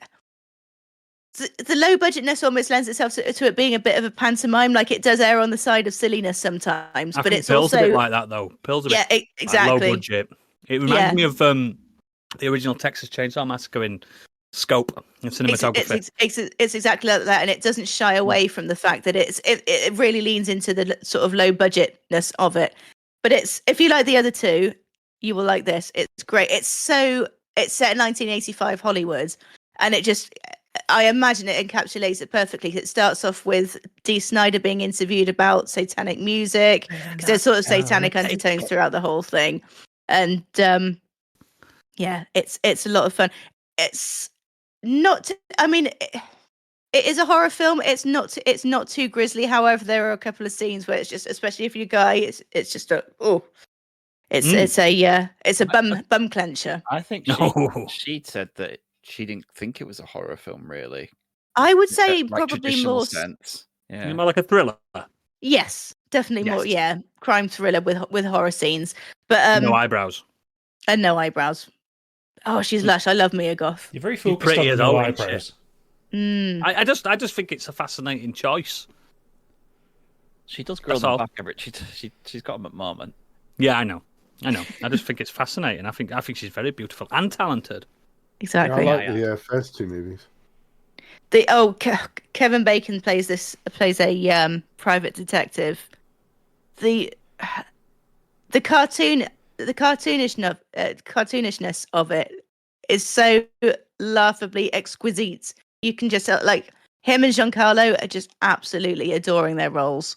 We talked about Kevin Bacon on Modern Escapism, man. That man likes to chew, doesn't he? Oh, he loves to chew, doesn't he? I love a bit of bacon. Yeah, I like it. Underrated bacon. Yeah. I like him. A lot of time for him.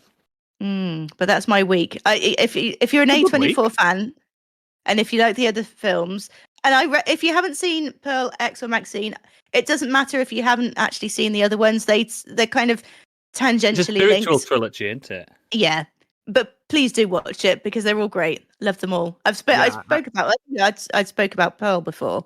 Yes, which I liked that's it. probably my favourite of the trilogy. Oh, I've seen them both. I've seen X and Pearl. Yeah, I think I read it out of order. I think X came out first, but Pearl X did, and that's my favourite. Cool. I really like them both. I liked them both. I like low budget horrors, but not when it's like Blood Fart Lake budget. Well, that just wasn't a budget. See, you like some budget, not a great deal of budget. But they probably had a good budget and they made it look. I think that's exactly X was like they've all got my shirt on Chainsaw like that, Massacre kind of vibe to it, the way it was filmed, and then Pearl had the sort of 40s, 50s, was it? I can't quite remember. Yeah, it was a bit Hitchcocky, wasn't it? And that's referenced again in Maxine as well. Like this sort of, she becomes this Hitchcockian looking kind of blonde, short-haired actress. I'll watch that so I can complete the trilogy. Into it. Excellent. Stegosaurus? I went to watch Alien Romulus. You went to the cinema. Cinema guy went to the cinema. Who is shook? Yeah. And I pretty much agree with everything Gadget said. Easily the third best Alien film. Pays a lot of homage to Alien and Aliens. And even I like the fact that it didn't shy away from Prometheus. It does it well, doesn't it? Yes, the way that it brings it, that's pretty deep. Because, like I said to Gadget last week, they have to talk about it because it's now law, isn't it? But if they can do it well, Yeah, That's how you get away with it, isn't it? without being spoilery on it, they basically apply the same factors that it's only 20 years after Alien. They're just like, hey, there's this thing that Weyland Yutani have. We don't really know what it is, but we've been experimenting on it. That's all they talk about with like the black goo and stuff like that. So that's all right then. I can do that. Big Alien Isolation vibes, which I dug, and I enjoyed it. Oh yeah, I thought it was really good. There's one line which is shit. Didn't need it. I think everyone knows what that line is now. And I wasn't too bothered by a certain choice that they made, other than every now and again the kind of like Gadget said, the CGI for it was just a bit iffy. But in general, like, I was fine with it all. But yeah, I really enjoyed it. I thought it was really good. The most of my pals have said they really enjoyed it. And you're included as my pals, you two. I'm not like saying you're not. Kieran's asking, was the line as good / bad as "Let me do the fingering"? Better than that, but still not a good choice. Yeah. Oh, classic. You blow, I'll do the fingering. And the very final act is horrific. Is it? Yeah. Well, I won't say why, but it's just nightmare-inducing, in my opinion. That sounds like it's something to do with penises. No. Oh. Okay. So yeah, that was that. And then the only other thing I've done this week is I watched a show that came out in April, which seemed to have come and gone, and everyone seemed to just completely ignore, mainly because of the service it's on. This week, for some reason, I watched Knuckles. Oh. Knuckles, what's that about? As in Sonic Knuckles. Oh, the echidna. Yeah. More fingering. Jesus. Yeah, the spin-off TV show from the Sonic films. Idris Elba's Knuckles. Yeah, Idris Elba's Knuckles, yeah. It's a 6-part TV show. It stars Idris Elba still as Knuckles, and it's got Adam Pally as Wade Whipple, so he's like the hapless policeman from the first two. Yeah. And they kind of go on a bit of a road trip. Knuckles is trying to teach Wade to be a warrior because he's kind of failing at things, and he's trying to be he's trying to get to Reno to a bowling championship, but he gets kicked out of the team by Jack Sinclair, who's played by Julian Barrett, who is just basically channeling the Mighty Boosh in this. His character is full on. It is a Mighty Boosh character. Has he got shorts on and stuff like it's in Mighty Boosh? No, he's got like a cardigan.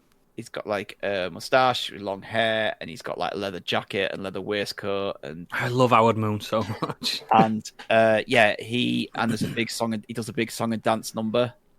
Like literally, do you love me? It's a full on song and dance number featuring Barry Manilow as well. So. Nice. Is this actually in the show, or did you get high? No, like you've been acting again, Stig. I've told you before. Sounds like a fever dream. It also stars Kid Cudi. It stars Ellie Taylor, who you might remember. She's from God, what's it called? Ted Lasso. Sorry, Ted Lasso. Just the love interest that Ted has. That, yes, I do. Yeah. So she stars her. So her and Kid Cudi are the bad guys. Rory McCann is also in there as another bad guy. It's got quite a stacked cast. Christopher Lloyd. Are you seeing Knuckles? The animated show is good. So Christopher Lloyd plays Chief. I'm going to try and get this one. Pacha Chakamak. He's like the spirit that talks to Knuckles. And it starts off with Knuckles in the Sonic home. He's with Sonic and Sonic and Tails, and he can't kind of figure out life. He still thinks he's a warrior. He still thinks, I've got to train, I've got to fight everyone. Yeah, actually, we're like that in the film, wasn't he? Just he's dead serious, and he still has that. The thing that I really like about Knuckles and what they did with Knuckles in that film is he is dead serious in a world which is stupid and slapstick. Yes, his response to everything is just, and the way Idris Elba delivers it just makes me laugh like every time. Are you really saying that Knuckles is this generation's Leslie Nielsen? No. He does that, doesn't he? I'm glad he wasn't saying that. But it's like, it's the way he just says no when they ask him a question. He just goes, no. And that's it. Like, there's no explanation. He'll just say no, and it's just like it's so blunt. It's funny. Yeah. The problem with this show is it's weird. It doesn't fit the tone of the Sonic films. So even in this universe where you do have a wacky character like Dr. Robotnik, the villains in this show feel like caricatures. They feel too slapstick. The action and the kind of violence in it is very Saturday morning cartoon. Like people bouncing off things and like being electrocuted and smashing through stuff, but not being hurt whatsoever. They're just kind of bouncing around. They're being smashed up by Knuckles will smash the shit out of someone, and then it's nothing. Do you know what I mean? It's a weird tone. The tone is really, really weird. The ending felt super rushed as well. Like they just had to quickly get this final fight in and this last scene, and it ends, which was just an odd choice. But it did make me laugh. Oh, that's what it's all about. Carrie Elwes as well comes into it in the last two episodes as this over the top brash bowler. He's like he's putting on a big posh British accent and he's wandering around in like a Union Jack suit and everything, and everyone in Reno loves him. He's like a local celebrity. Is this like fucking Kingpin or like Big Lebowski? It is really weird.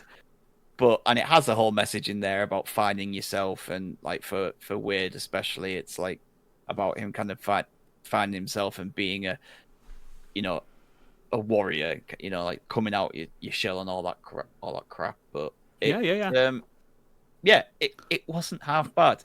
What's it on again? What's on Paramount? It's 6 episodes. They're about half an hour each.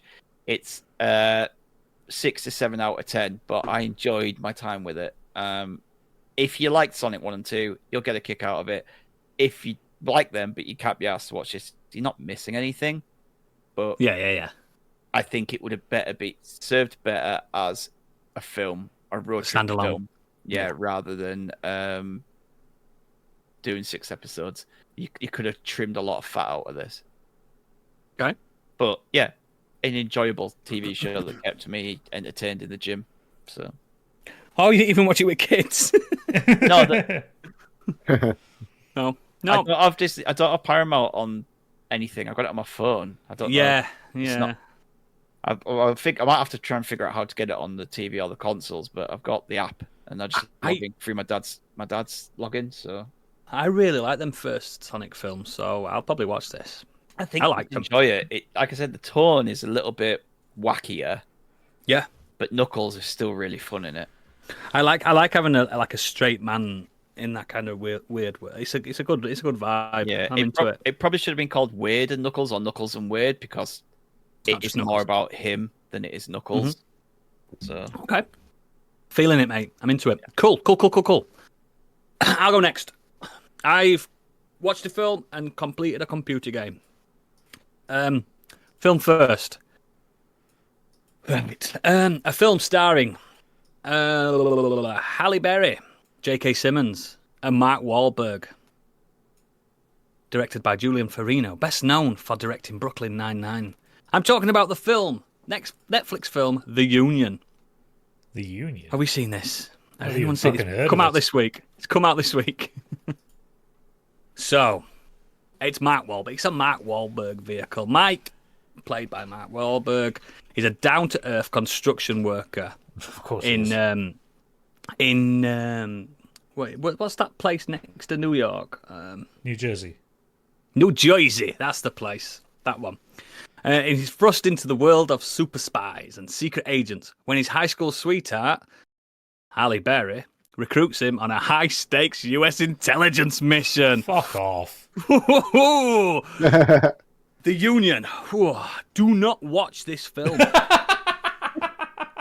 It is fucking shit. From the description, I would not watch this film. Sometimes me and the lady, we sit down, she's like, so I'll put a film and I'm like, you pick. And I always regret it.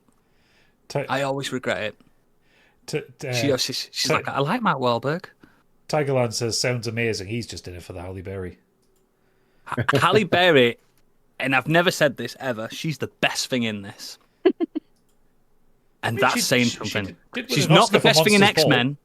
Yes, but she didn't for X-Men, did she? No. Or Catwoman. Or Catwoman.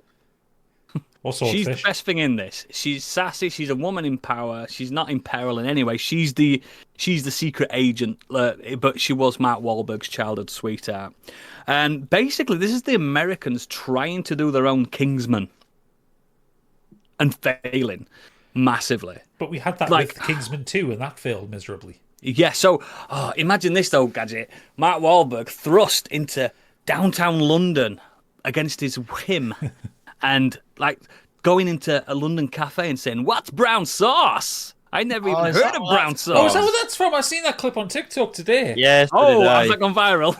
They were like, do you want red ketchup or brown sauce? He's like, ketchup. And then he's like, what's brown sauce? Like, I What's don't brown know. sauce? Those kind of. And guess what? Guys, you'll never guess what when he gets in a car. Guess what? He drives the wrong side of the road. No. Oh, yes! I know. I've never seen that before in a film ever. This film is fucking dog shit. Absolute dog shit. It's one of the worst films I've ever seen. But again, Halle Berry's the best thing. J.K. Simmons is shit in it. And he's I don't believe shit. it. That's bad. I don't believe it. He is. He's shit in it. He's shit in it. It's just really fucking bad. I can't recommend it, but we promised each other that we'd do new things for this 200th special, and I gave her the remote, and I'm never doing it again. I'm never doing it again. Last week when I got the remote, I said, "Do you want to watch June for the first time?" She went, "I'm not into it." She fucking loved it. Did I love The Union? Mark Wahlberg's The Union? No. Next week we'll be watching June Part 2. Something she'll love. Your first mistake was any film starring Mark Wahlberg. Yep. Oh, I don't know. The Departed's good. Yeah, he's good in that. That's about it. Is that the one I'm thinking now? Is there any good Mark I Wahlberg like the films? other guys. Other Guys is good. Yeah, Other Guys is good. But yeah, that is. But yeah, when Halle Berry's the only saving grace in the film, there's something wrong with that, isn't there? Very much so.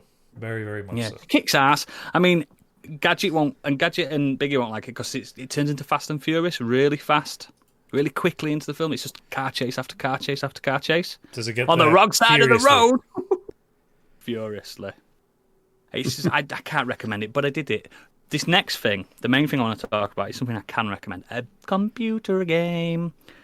Who remembers when this dropped a few years ago? The Invincible.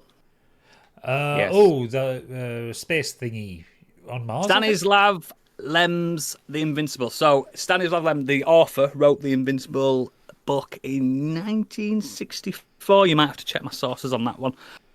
It is an engrossing, hard sci-fi that deals with the concept of necroevolution, and it explores a number of other ideas that were quite ahead of their time back in the 60s. It is a walking simulator. If you don't like them, it's not for you. Now, I will say this off the bat, this is probably the best walking simulator I've ever played. And I like the genre. I've got this on my wish list. I like the genre. Now, I've got to say that with a lot of caveats, because if you're not into retrofuturism, if you're not into 1950s style Man on the Moon, Jules Verne, H.G. Wells type of sci-fi, you won't like it. You simply won't like it. But I know Gadget is. Yeah, I am. Yeah, I know you're into that. Basically,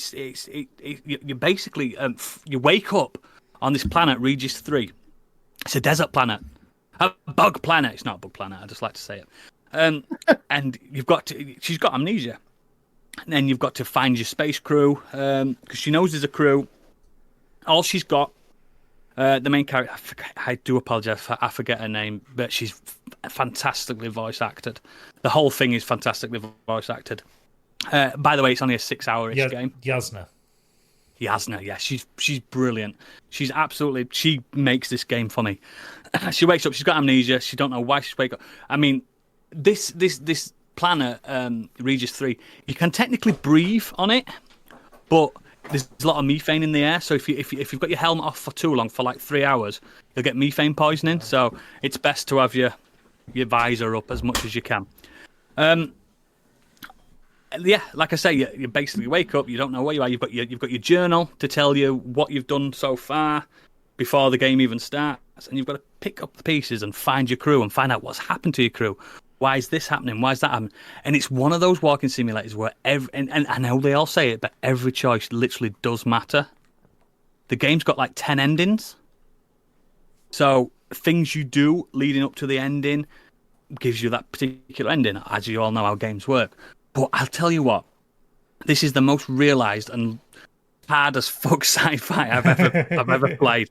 Like, you're slow on this planet because it's a planet, and the G's it's 1G or something like that. So you're a lot slower. You can pick up your crewmates if you need to pick up your crewmates, even though you're like a frailer person. You eventually get you're contacted by your commander that's orbiting the planet, and he talks you through. And he's like, "Why can't you remember, Yaz? And this is what we were doing." Blah blah blah blah blah. And it just unravels this mystery about necroevolution. I don't know if you know what necroevolution is, but it's a fantastic thing. It's basically where like don't spoil the concepts for me. I want to get into this. No, I'm not going to spoil the concept, but necroevolution it's fascinating anyway. It's fascinating. It's just one of those like most walking simulators. If you haven't got the patience to walk, it's not for you because it's not fast paced. It's not. Do you walk faster than everybody's gone to the Rapture? Because I got through that game. Yes, then that's fine. You do. There is a sprint button. So don't panic. There was a sprint button and it didn't sprint you at all. The best thing about this is that while you're walking, Yasna's constantly talking to herself. She's constantly talking to crew members. She's constantly. There's never a moment where nothing's being said, nothing's done. But the scenery, it's beautiful.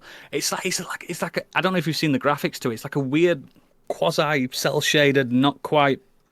It's not photorealistic.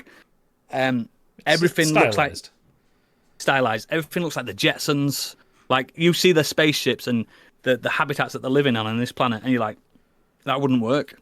That's a tent. Do you know what I mean? It wouldn't work. And there's like the robots look like Jetsons. It's the best way to explain it. Jetsons robots, and the whole game has a vibe and kind of a story similar to Rendezvous with Rama, which, as you all know, is my favorite book of all time. So it's the hardest of hard sci-fi. Again, I must stress this: do not play it if you want space aliens and you want fucking super lasers and this and that, because it's not about that. It's you're a science team. You're not a military team. You're not Master Chief, Gadget. You're a nerd. You're a fucking super nerd.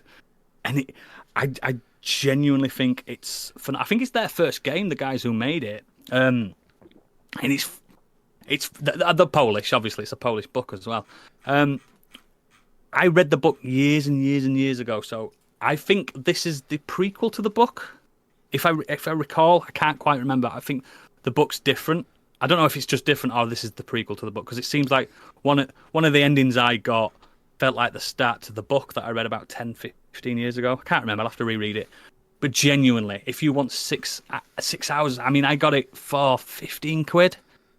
If you want 6 solid hours of just fucking the hardest Gadget, like when you find fucking drones, space drones, the land, and your commander's like, see what it's been capturing on the drones, and you know what it captures? It captures like slides rather than video. You have to look at slides. It's fucking brilliant. It's proper good, and all the buttons are like proper big clicky things. There is interaction. Do you know what I mean? There is things to do. You don't just walk. There is a lot of things to click on and stuff.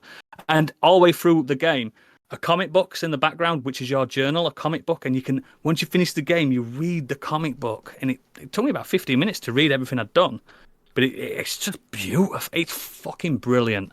I don't know how it reviewed. At Very all. Very positive. Oh, there you go. I just genuinely think it's brilliant. Steam, it's very positive. Yeah. Steam. Yeah, it's about 7 out of 10 on Metacritic. For 15 quid. It's, if you're into that genre, and I have to stress, if you are not into hard sci-fi, don't bother. This is not fucking.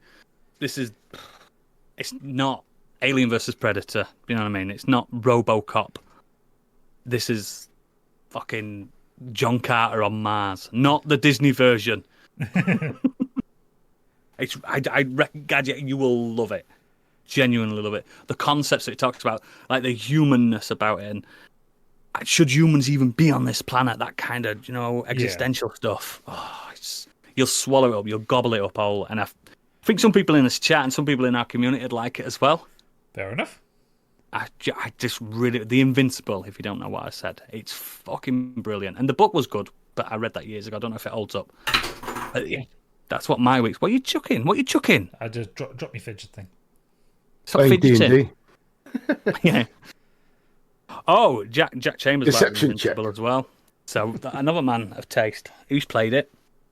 There you go. There you go. Biggie, have you had the most jam-packed week imaginable? Kind of. So No. I finished Cobra Kai, the final season so far, because I didn't realise it stopped. You fucking Nice one. slammed through Everything comes to an end, mate. I literally said it last week. I didn't catch that at all. Sorry. During our conversation about it, I said I was annoyed that it stopped.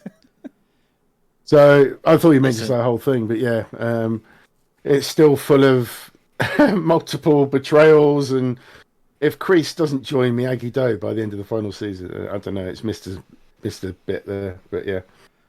Finished that. Finished Baldur's Gate 3, and I'm really sad that I finished it. What a game. Sorry, I Love was that. laughing at Tig. Nobody listens to you, Stick. that. Evidently not. Who said that? Yeah. Oh, fucking hell. You did a joke. There You it did a is. bit. You did a bit. Did a biggie bit. A biggie bit. Yeah.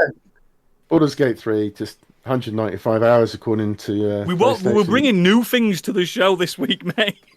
No, I've watched 2 films this week. Fucking hell. New ones are One like in- from the 60s. One today. So I've watched Longlegs finally. The long legs. Oh, I yeah. want to see this.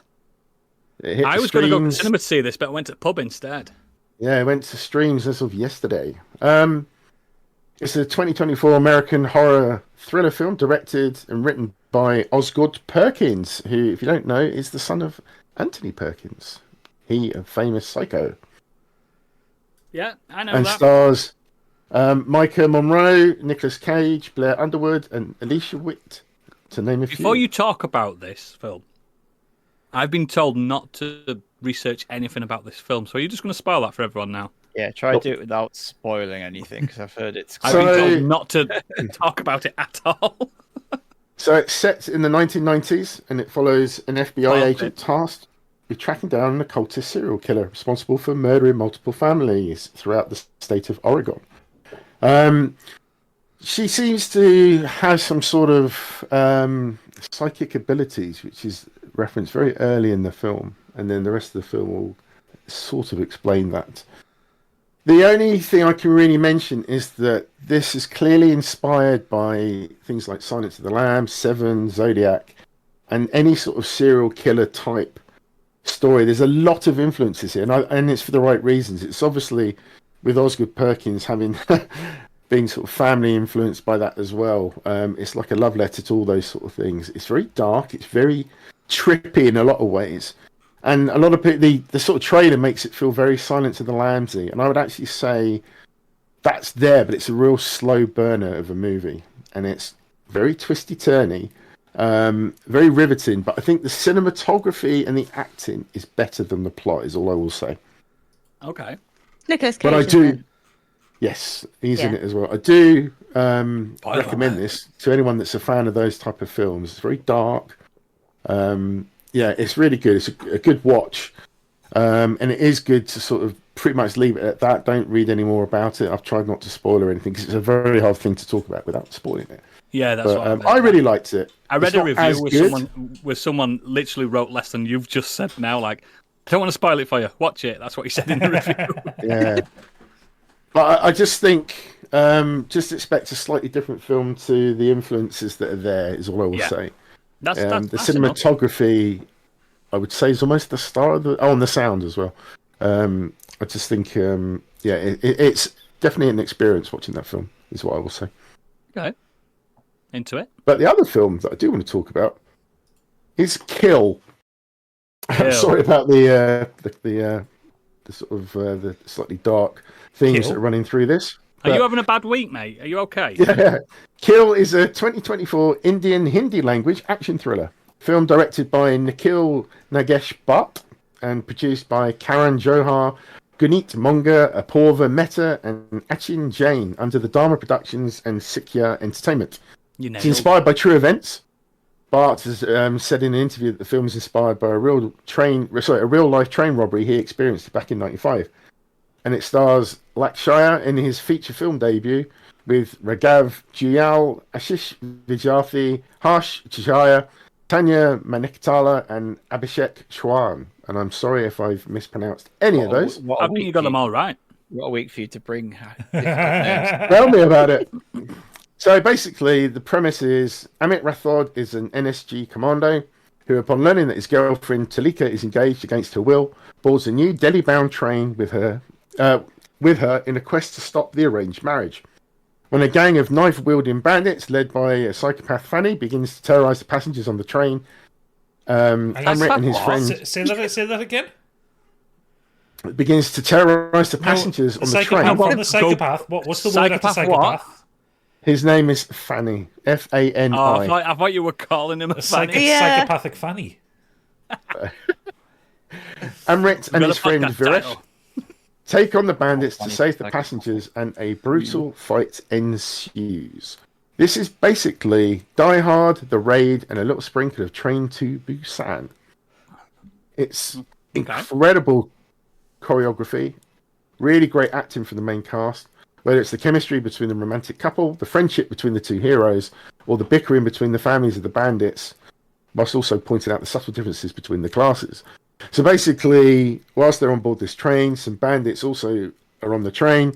They shut down, I think, pretty much. It's a bit hard to follow at times because of all the different carriages and what happens in them. It's not always clear at which part of the train you're in, but they basically kind of shut down part of the train. They use technology to cut off phone signals so people can't call for help. And then while this train is on its journey, shit kicks off. And the character Amrit is basically pushed to the point of no return, and it gets brutal.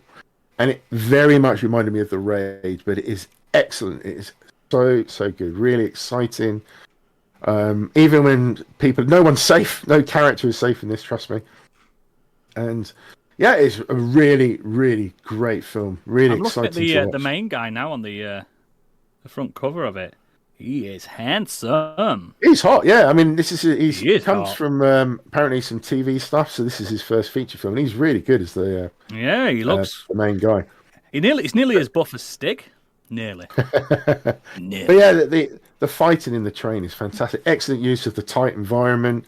There's weapons, which obviously makes it difficult in that environment as well. So it looks really nasty at times how people... I assume there may be a few cuts and bruises in real life, but how accidents didn't happen, I don't know. There's some really nasty things happen to people. Probably did. Particularly nasty death from a fire extinguisher and lighter fuel, to name a couple. Nice. Oh. But I'll watch this.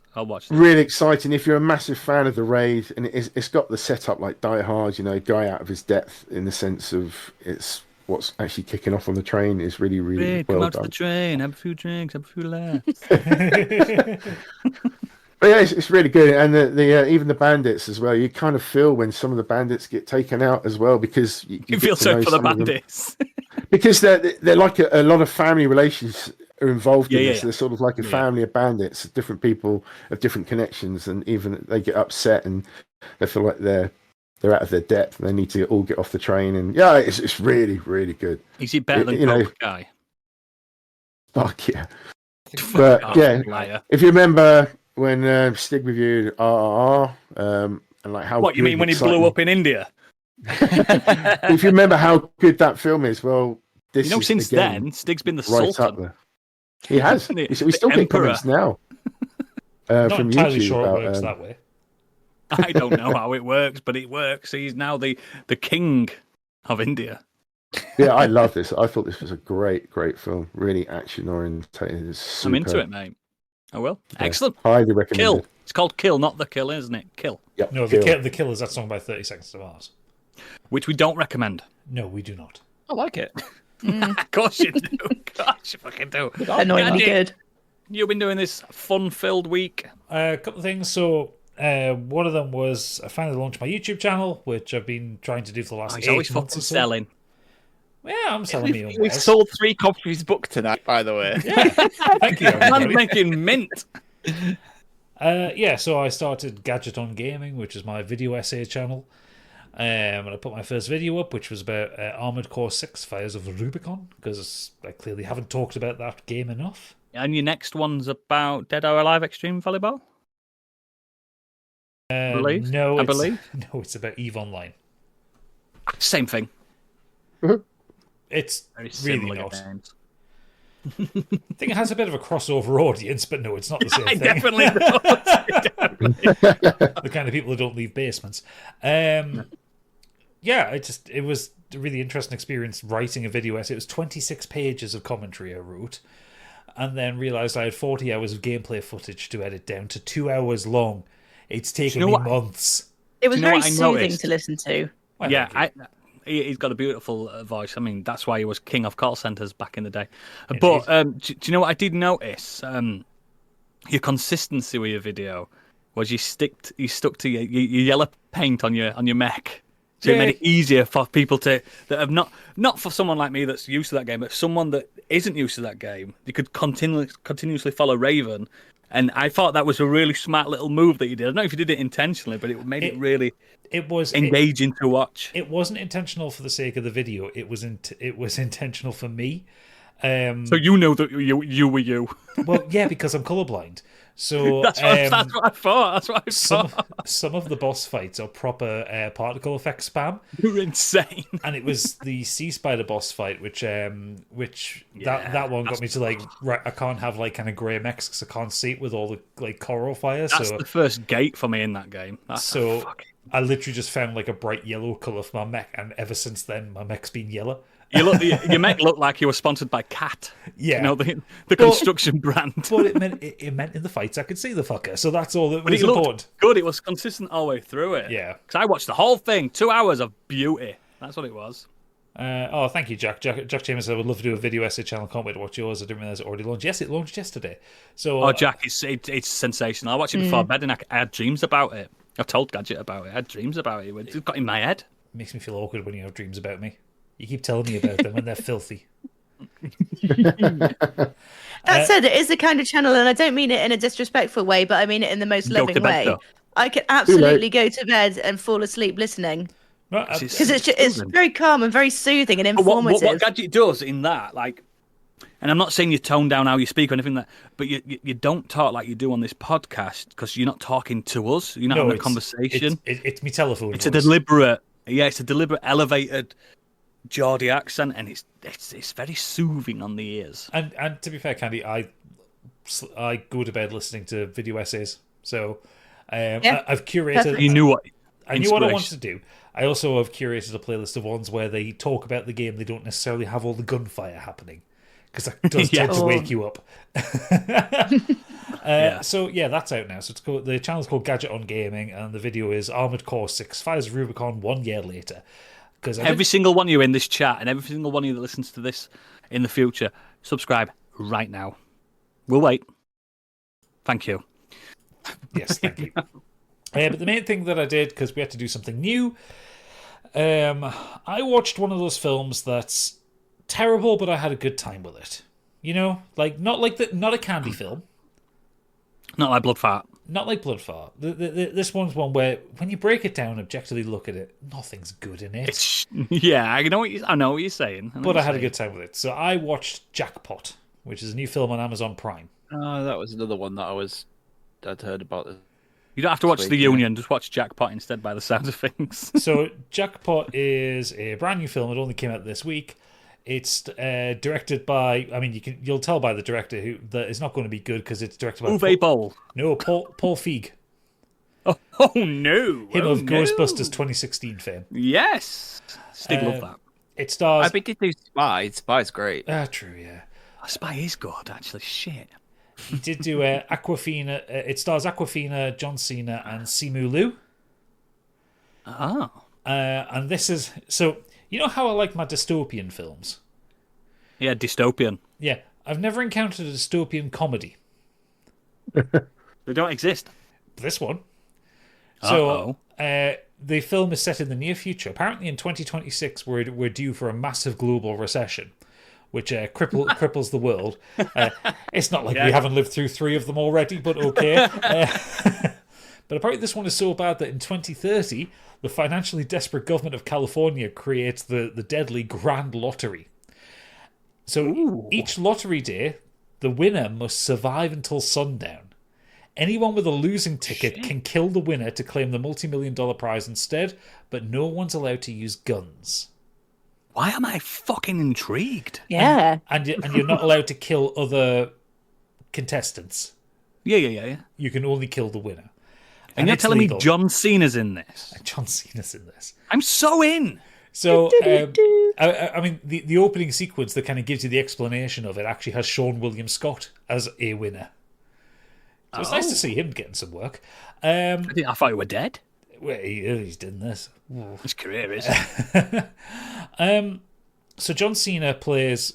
so the film primarily focuses around Katie Kim, who's played by Awkwafina. She's like a former child actor who's come back to Los Angeles to try and audition for films and that kind of thing. Does she do a lot of screaming and shouting in it? Plenty. That's what she's known for. She's not lived... She was called Katie in Shang-Chi as well, wasn't She was, yeah. yeah. I was thinking. She was. She's not lived in LA since she was a child, so she doesn't know about the LA lottery. So when she gets there... Fuck. And she has to borrow some clothes from someone. There's a lottery ticket in the pocket, and she gets signed up for it. It's like a touch your thumb to it, and it signs you up on it. She accidentally wins, and it's a massive rollover of $3.6 billion. So the entire of LA wants her dead. Right, okay. Mate, I'm into this. So John Cena plays Noel Cassidy, who is a lottery protection agent. Because there are people in this world who make they money get paid by, to look after these. who make money by protecting lottery winners. He's just got to get it to sundown. And you know what? Conceptually, it's shite. Competently, it's shite. However, the action scenes are hilarious. Like, they are really, really funny. It's like proper slapstick kung fu kind of shit. It's kind of like... I don't want to say it's like a Jackie Chan thing, but it's almost like it's like the way combat was done in Rush Hour, where it was stupid and over the top and kind of parodying that kind of thing. He said that Jackie Chan was an inspiration for fight scenes. Biggie is so in. I'll check it out. John Cena and Awkwafina bounce off each other really well as comedy actors. I mean, John Cena's got so much like charisma; he can fucking do anything. I mean, Is he like the busiest man in Hollywood at the minute? Well, he's the new Rock. He's very much carrying this film. It's not bad. It should be shit. Absolutely not bad. It's like a fucking right down the middle of the road 3 out of 5. What worked for me is because whenever I watch a comedy film, like I'm not really looking for it to necessarily be a good film. Like for me, there is a difference between a good film and a comedy film. A comedy film for me, I always apply the Mark Kermode test to it. Does it make me laugh 6 times? If it does, it's a successful comedy film. I laughed quite a lot in this film. Some of it was from the dialogue, but it's that improvised Saturday Night Live style dialogue. In the credits, there's outtakes of them trying different things. Well, you know, they had a bare bones script, and they were like riff. Yeah, but what you can also see is that even though it's not a great film, you can see that especially Awkwafina and John Cena are having a really fucking fun time doing it, and I think that elevates a film like this to a certain degree, because I think if it was any other 2 actors in the lead role, it would fall on its arse so heavily. Kevin Hart. Yeah, I felt like that. Speaking of Kevin, I felt like that with that Get Hard film. I thought it wasn't a good film, but they look like they're having a good laugh. Yeah. And you can see it from it. Simu Liu Laugh all the way to the back. Yeah, I know. Simu Liu is absolutely chewing the scenery in the scenes he gets.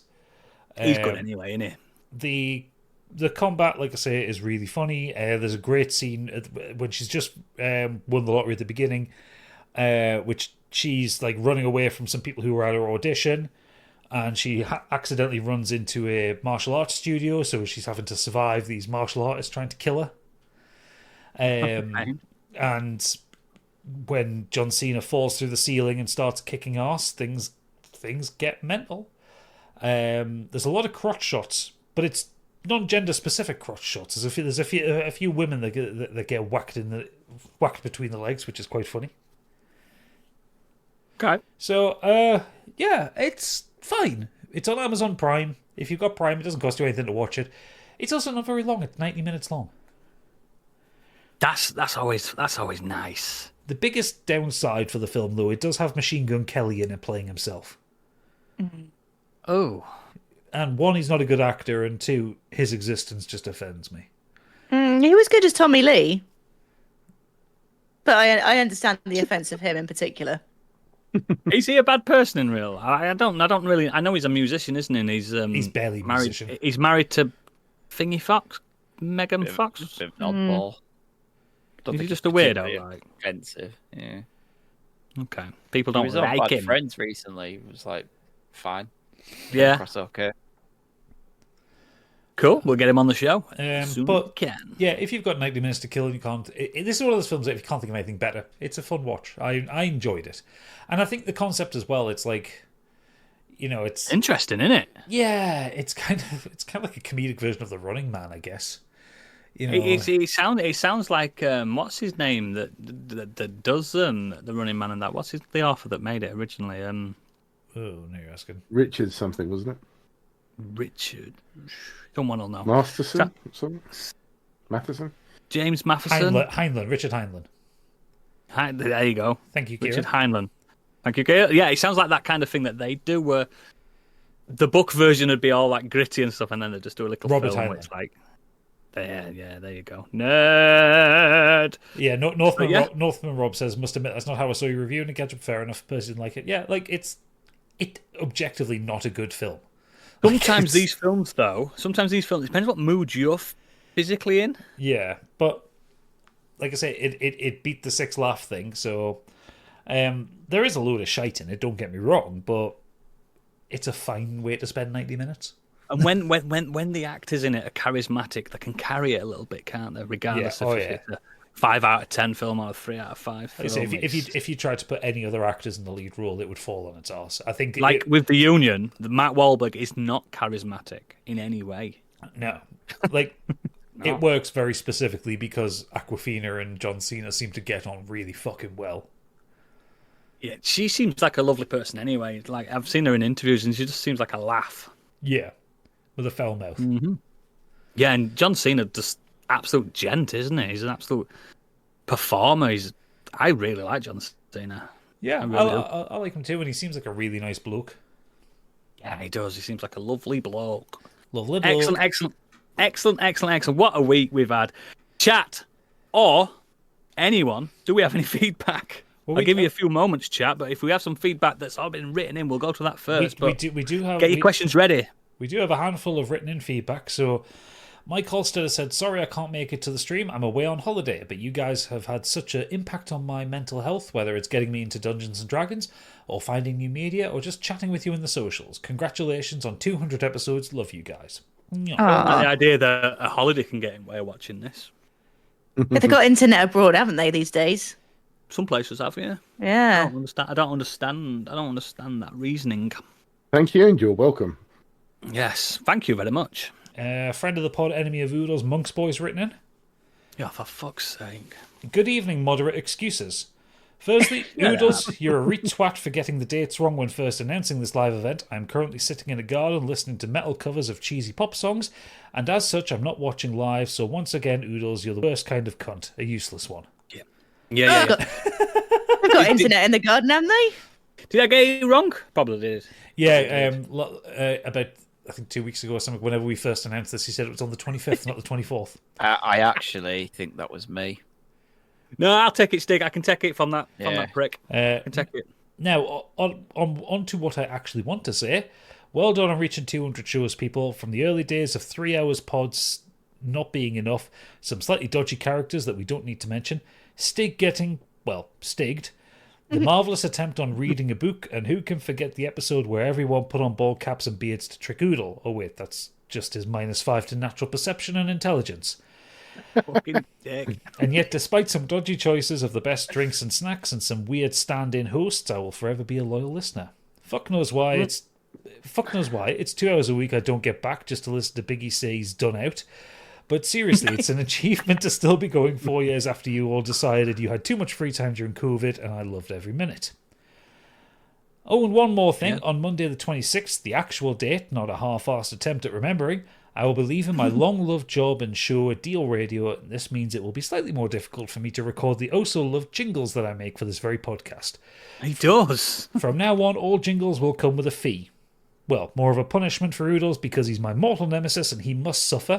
So let's get those segment jingle ideas in, kids, and make Oodles suffer. Peace out, bitches. He's right. He's fucking right. Oh, that monk's boy. Why are you on I haven't been stigged on this for a long time. No, you but I'm drinking feeling a that bit thing? stigged myself, actually. the first I'm not time you drinking were stigged now. was He's not even spectacular. drinking. Yeah. It was amazing. Just It drinking was water. the bump and the thud. And then, Should we and then make the a line promise cutting to off. start drinking a little bit more on this show? Because it's been a while, don't- hasn't it? I don't think I can possibly drink any more than I already do. I've Look how red I am. I'm red raw. You were rosy before we started recording. Yeah, because I was drinking this afternoon. I'm fucked. I hardly drink at the moment. Next time we do, be when we're all together. Yeah, on the this is the podcast. first time I've drunk in about 10 weeks, so yeah. I'll be drinking shots out of Stig's abs because he's promised me. Can't wait for them to dribble down into my throat and into What's my this? beard.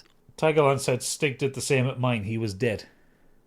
Yeah, But that's the you can problem. say you can say that he drinks too much and he mixes all the fucking time. That's the problem because I don't hardly drink. And when he then does, he thinks when I he's get together with 15. I just I get on the beer and then I'm like, right, I'm done now. Let's get on the gin. So the gin's gone. Okay, there's only wine left. Yeah, I'll have that then. Or like the last podcast, so let's get on these cocktails that we're making each other and put all sorts of fucking shite in it. Oh, that was good though, That wasn't was it? such But a nobody bad liked him, idea. and Stig kept saying, "I'll drink them, I'll I'll drink, I'll drink He, them." he said he's going on at me in the chat here, saying he was dead. To be fair, it was like 2:00 in the morning. Like, I don't Leave him be. Let the man drink. I don't actually know how I found I don't actually know how I got into bed. And then I woke I think up at Tig 11 carried you. Either someone directed me up there or I walked up at some point. I don't remember. Actually, in the last podcast, that I was staying in a room that had twin beds. I went to bed in one bed and I woke up in a different one. It's because I kicked you out of that one. I went, get out, I'm in this one. Yeah. Okay, so next up, Mr. Worldwide Ernie. himself, Planty, has written in, saying, right, I'll keep it brief because it's been a bit of a week. This week I've been getting over the excesses of the live show and the Patreons and Pals after party, as well as getting my cast off. My hand looks like Robert De Niro's Frankenstein's monster, and it's made me sad. Oh, mate. Oh. In spite of my crumbling mental health, Mrs. P and I have watched some stuff. In brief, Twisters. Shitsters, more like it. I want to see shitsters. boo, it's fun. I want to see shitsters too. Long legs. Yawn legs, more like it. Oh, dear. Biggie, we just get destroyed tonight. He doesn't know what he's talking about. Have you heard his pod? Yeah, I've been on it. My episode, what best episode? Waiting for Stick to say something there. For Hallmark of Can Greatness. it? For Hallmark of Greatness, I watched the episode of Come Dine With Me where the Welsh lass served barely edible food off of planks of wood and walked her cat on a lead, a la that fucking guy. Yeah. Fucking Planty Yeah. swinging for the fences here. He doesn't like anyone, does he? He's really got since he's done his live Wembley Arena tour that he's just been on. He thinks he's fucking Taylor Swift, doesn't he? Just an angry man. But the most fun, against all the recommendations, was Jackpot, starring Aquafina and John Cena. I'd be surprised if Gadget hasn't mentioned this already, but we both had a great time with it. Silly and dad joke-tastic.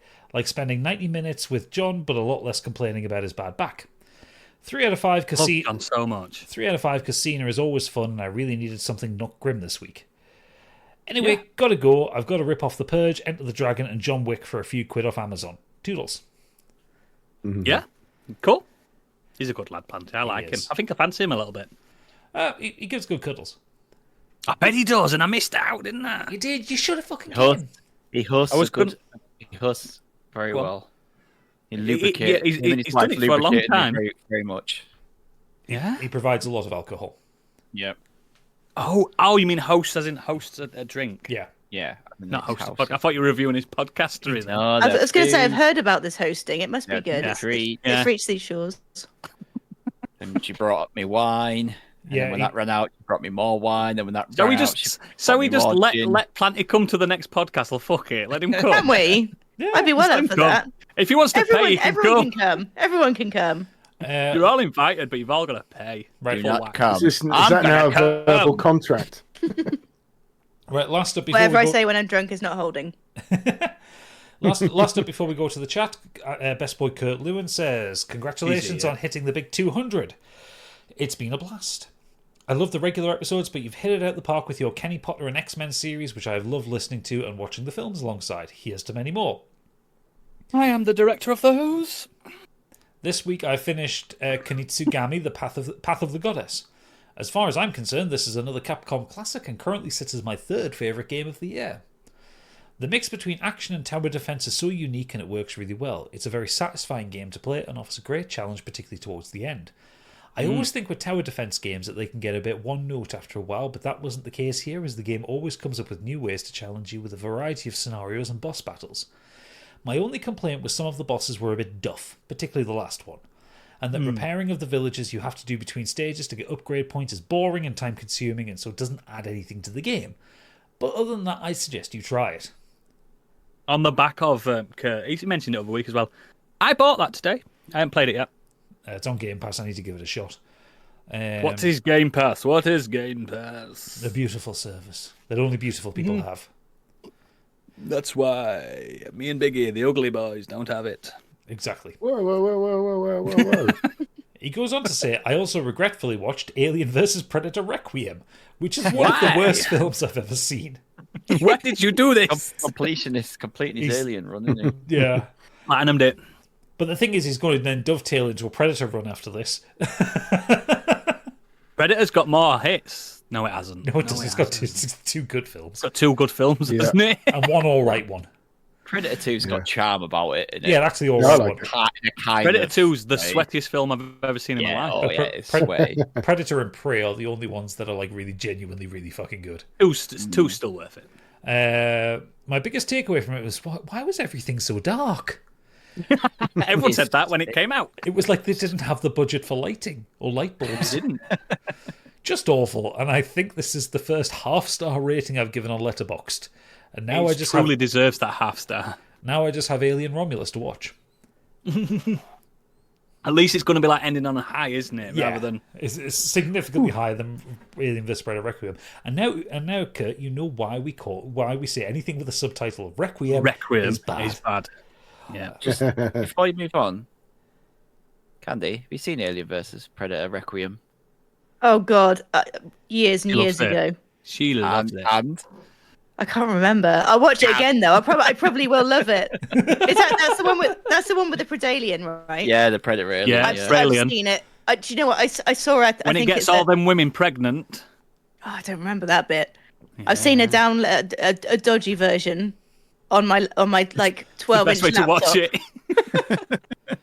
I'll watch it again. I'll watch it tonight. Do you know when I first watched Alien vs. Predator Requiem?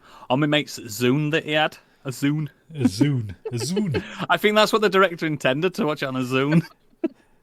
Our at his house, we'd been up all night taking drugs, and I was wide awake, and he's like, I've got some films on my Zune, so I'm sat there watching Alien vs. Predator Requiem off my fucking nut. Hitting the brightness tab so much.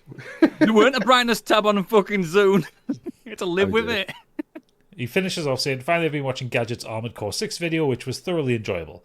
I like hearing about the story and seeing the bosses in action. Excited to see what the future holds for his channel. Thank you, Kurt. He played it so you didn't have to. Exactly. Right, going to the chat. I've got to scroll up here because people have been talking. I like that. That Efkin guy says, got internet Oopnord, got it overseas, apparently.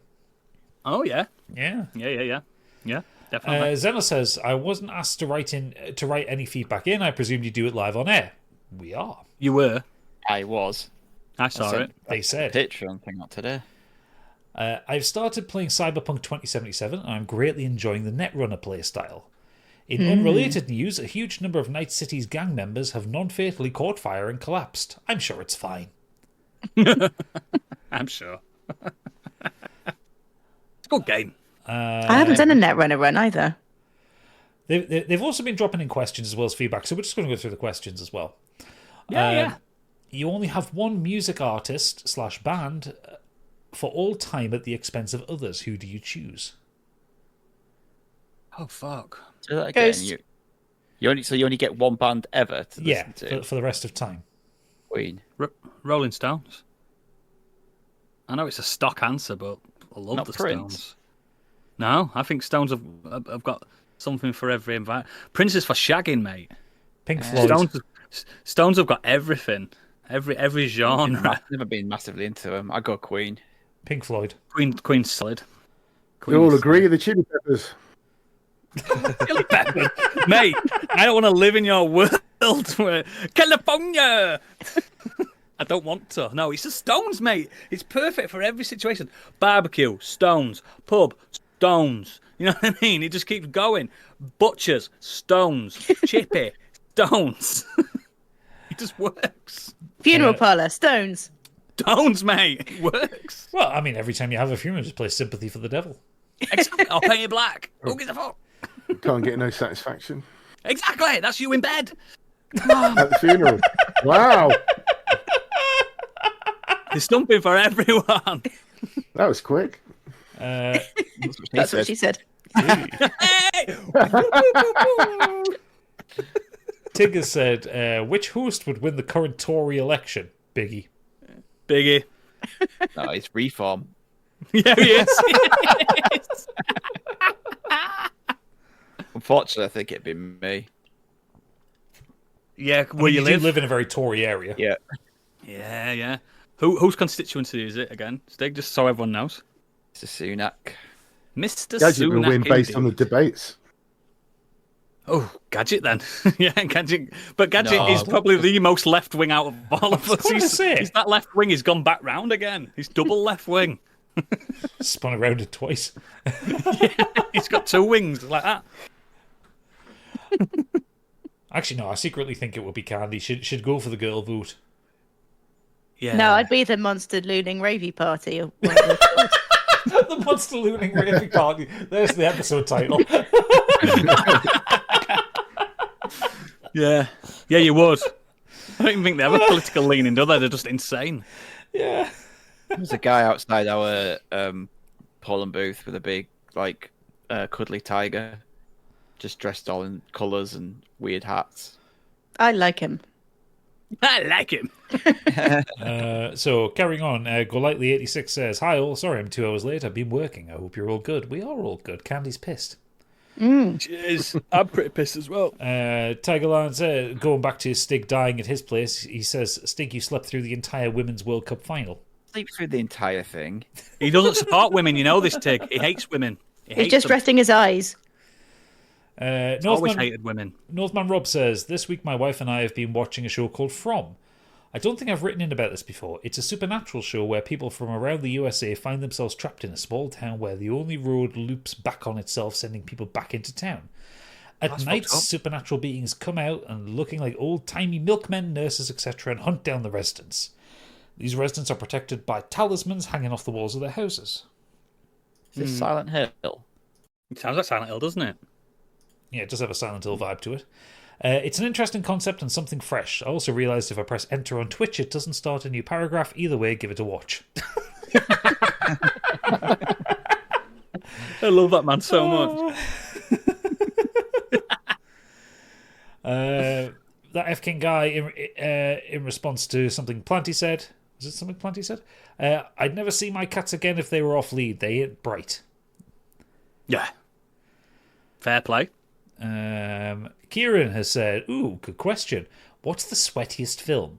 Alien 3 Predator has to 2. be up there, but Predator 2 is defo as a contender for number 1. Predator 2. Danny Glover perspires more in that film than you've ever seen a man perspire. He's basically Aquaman all the way through it. That is some perspiration. Big Pumping iron. Biggie Pumping has- iron, There's a lot yeah. of sweaty men in pumping iron. The pump is better than the coming. I go during the day. I'm pumping. I am coming. Then I go back with a woman, and I am coming. Biggie, Yeah, but Danny Glover in Predator 2 is dripping. More than Candy when she's at a fucking Bethesda conference. Oh, that's tough. Biggie, That's the drip, rotter that he bitch. is, has suggested for a sweaty film U-Turn with J-Lo and Joaquin Phoenix. Oh, what's that? yeah. That is That is a set sweaty in old burnt film. Arizona desert. I think it is, and it's nasty. What about the film Sunshine? Isn't that... No, they're not like that sweaty. No, are they're they? more really. burnt. They're slightly They're more toasty, aren't they? crispy. Yeah. That's right. Tell you That- what, IMDb's got here. I can't think more than Predator 2. I really can't. In the heat of the night, do the right thing. Ooh. Oh, do the right thing. Yeah, that's a good Do the shot. right Rocky's thing. pretty sweaty. Biggie right now. Yeah. He's got his sweat rag like Meatloaf. That F King guy said, sweaty film back in action. Roddy Piper and Billy Blanks. Yes. Yeah, absolutely. Tigger said Oh, Danny Glover is soaking. He Oh, is. He was absolutely dripping. Falling Down's pretty sweaty. Is it Falling Down? Is that what? Yeah. Michael Yeah. Douglas. Yeah. Yeah. Because that's Yeah, the heat wave, He's isn't it? literally, he keeps wiping his literally back of his neck because very he's sweating. sweaty in that, yeah. And he just wants a breakfast for McDonald's and they're serving breakfast at 11 o'clock. And he I would- decides to go shoot a lot of people. I would say, despite the fact that the film exclusively stars lizards, I would say Rango is a sweaty film.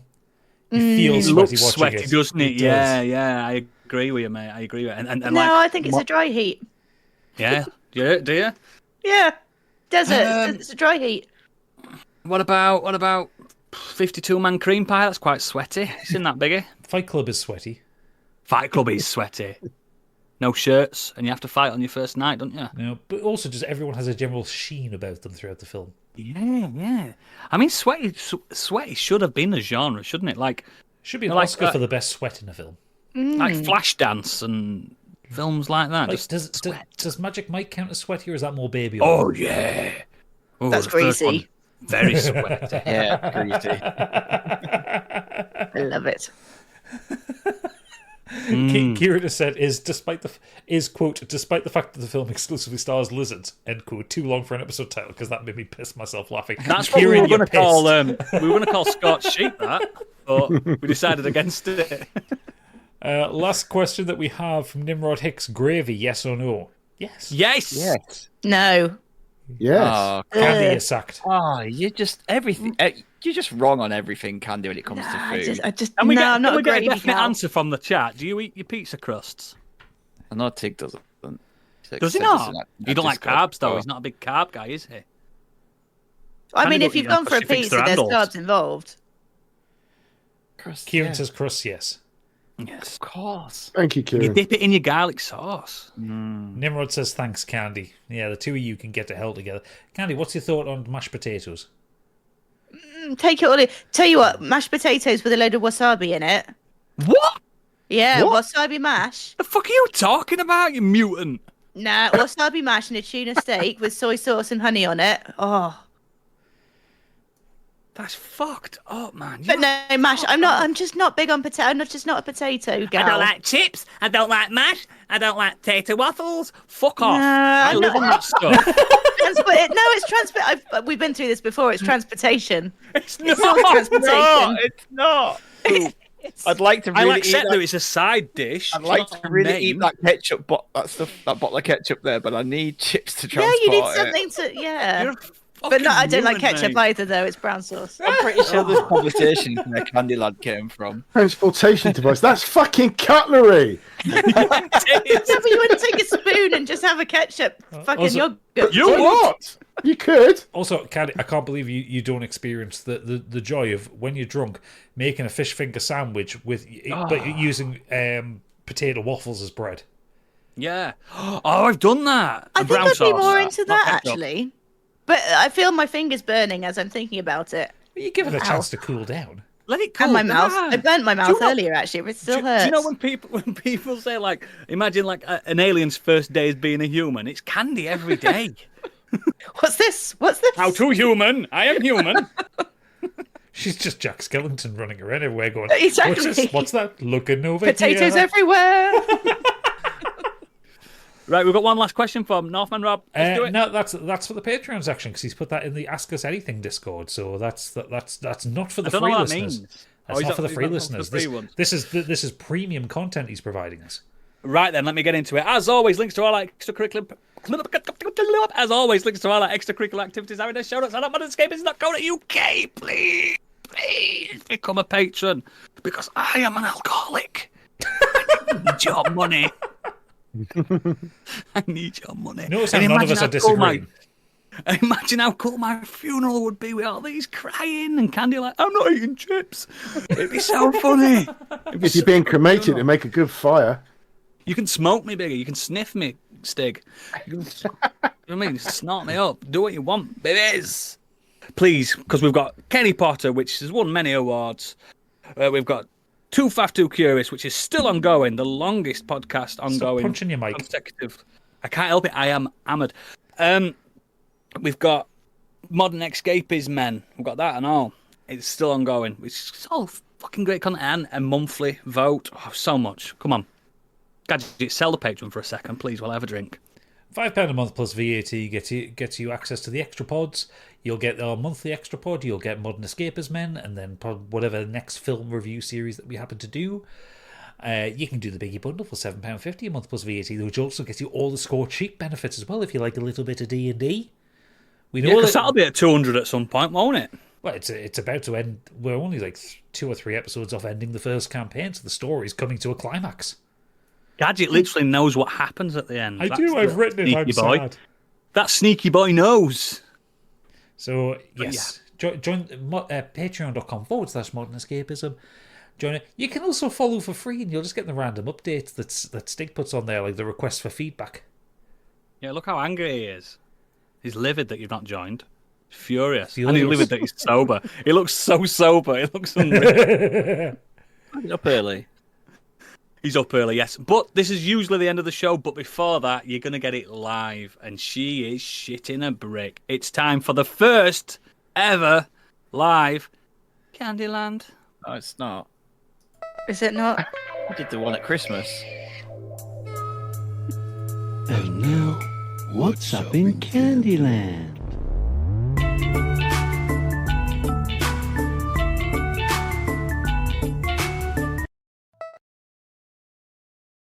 Right, so we had a little chat, didn't we, backstage a couple of days ago. I've joined a dating app because, lads, I am still single. I know it's hard to believe. Not the pizza handles and the transportation devices, it's not. But you know what? There's a handle for every bed. pizza, Biggie. So I'm looking for the handle to my pizza. But we got onto the conversation about, like, because you have to swipe. It's not Tinder, but you swipe left, swipe right. And we got onto the subject of, like, what do blind people do? So I've come up with a solution to this. So blind people can easily use their phone. It will read out their profile, no problem, but you can't see what the person's like. If you like the sound of the person, and if you pay the premium, because all dating sites, you do have to pay a premium to get anywhere, really, as I've discovered. And it's expensive as well. Don't you get like 10 swipes a day or something like that? Something like that. I had a few good matches, actually. But anyway, I digress. So if you like the sound of the person and you're blind, I mean, it doesn't have to be just a blind dating app. Could be any disability. Well, no, that's not what I'm saying. Like, Hindrance. not just blind people. All variations thereupon. Is that what you mean? Yeah. So It's not going to work for deaf people, is it? What? We wouldn't need to. Yeah, 'cause they can see. So no, this is the sound. Right. So you get right. I know what I'm trying. So yeah. Right. I got it. So He knows what she's talking about. I'm She's trying pissed to everybody. I'm trying to get there. This is what she would like at podcast. I'll just go, lads. I'm trying to talk. That first one, trying to get through that feedback. Incredible. Oh, that was bad, wasn't it? Right. So what am I saying? Right. Okay. Right. So if you're blind and you like the sound of a profile, but they might be an UGG, you can.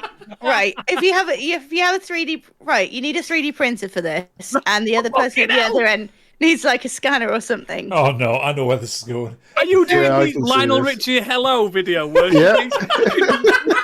Exactly. So you're like, But it turns out to be a dick pic. Well, that's an even more premium option. Well, that's the most important thing on those websites. Just try before you buy.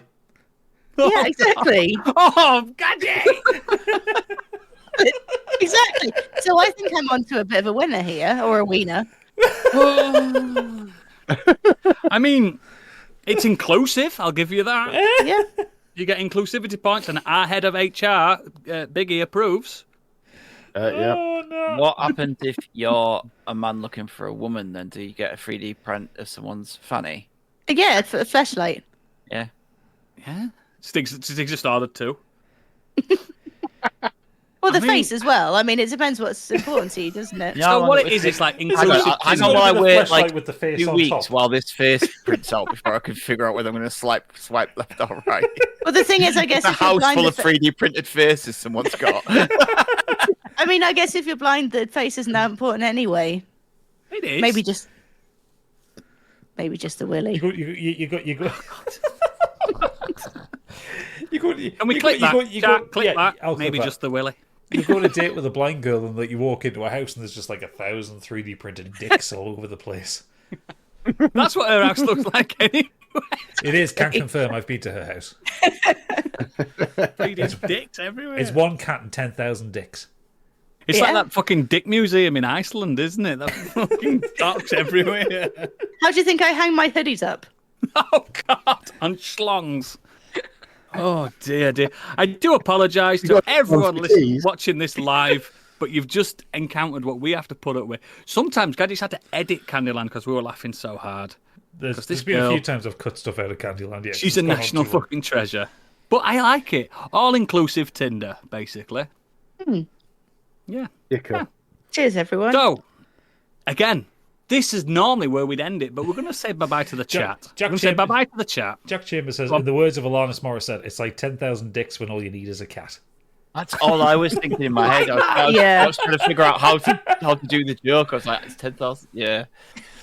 Kieran He's a Kieran quick says, lad. I'm happy you did the Candyland intro live and it wasn't just added in post. I put effort into this.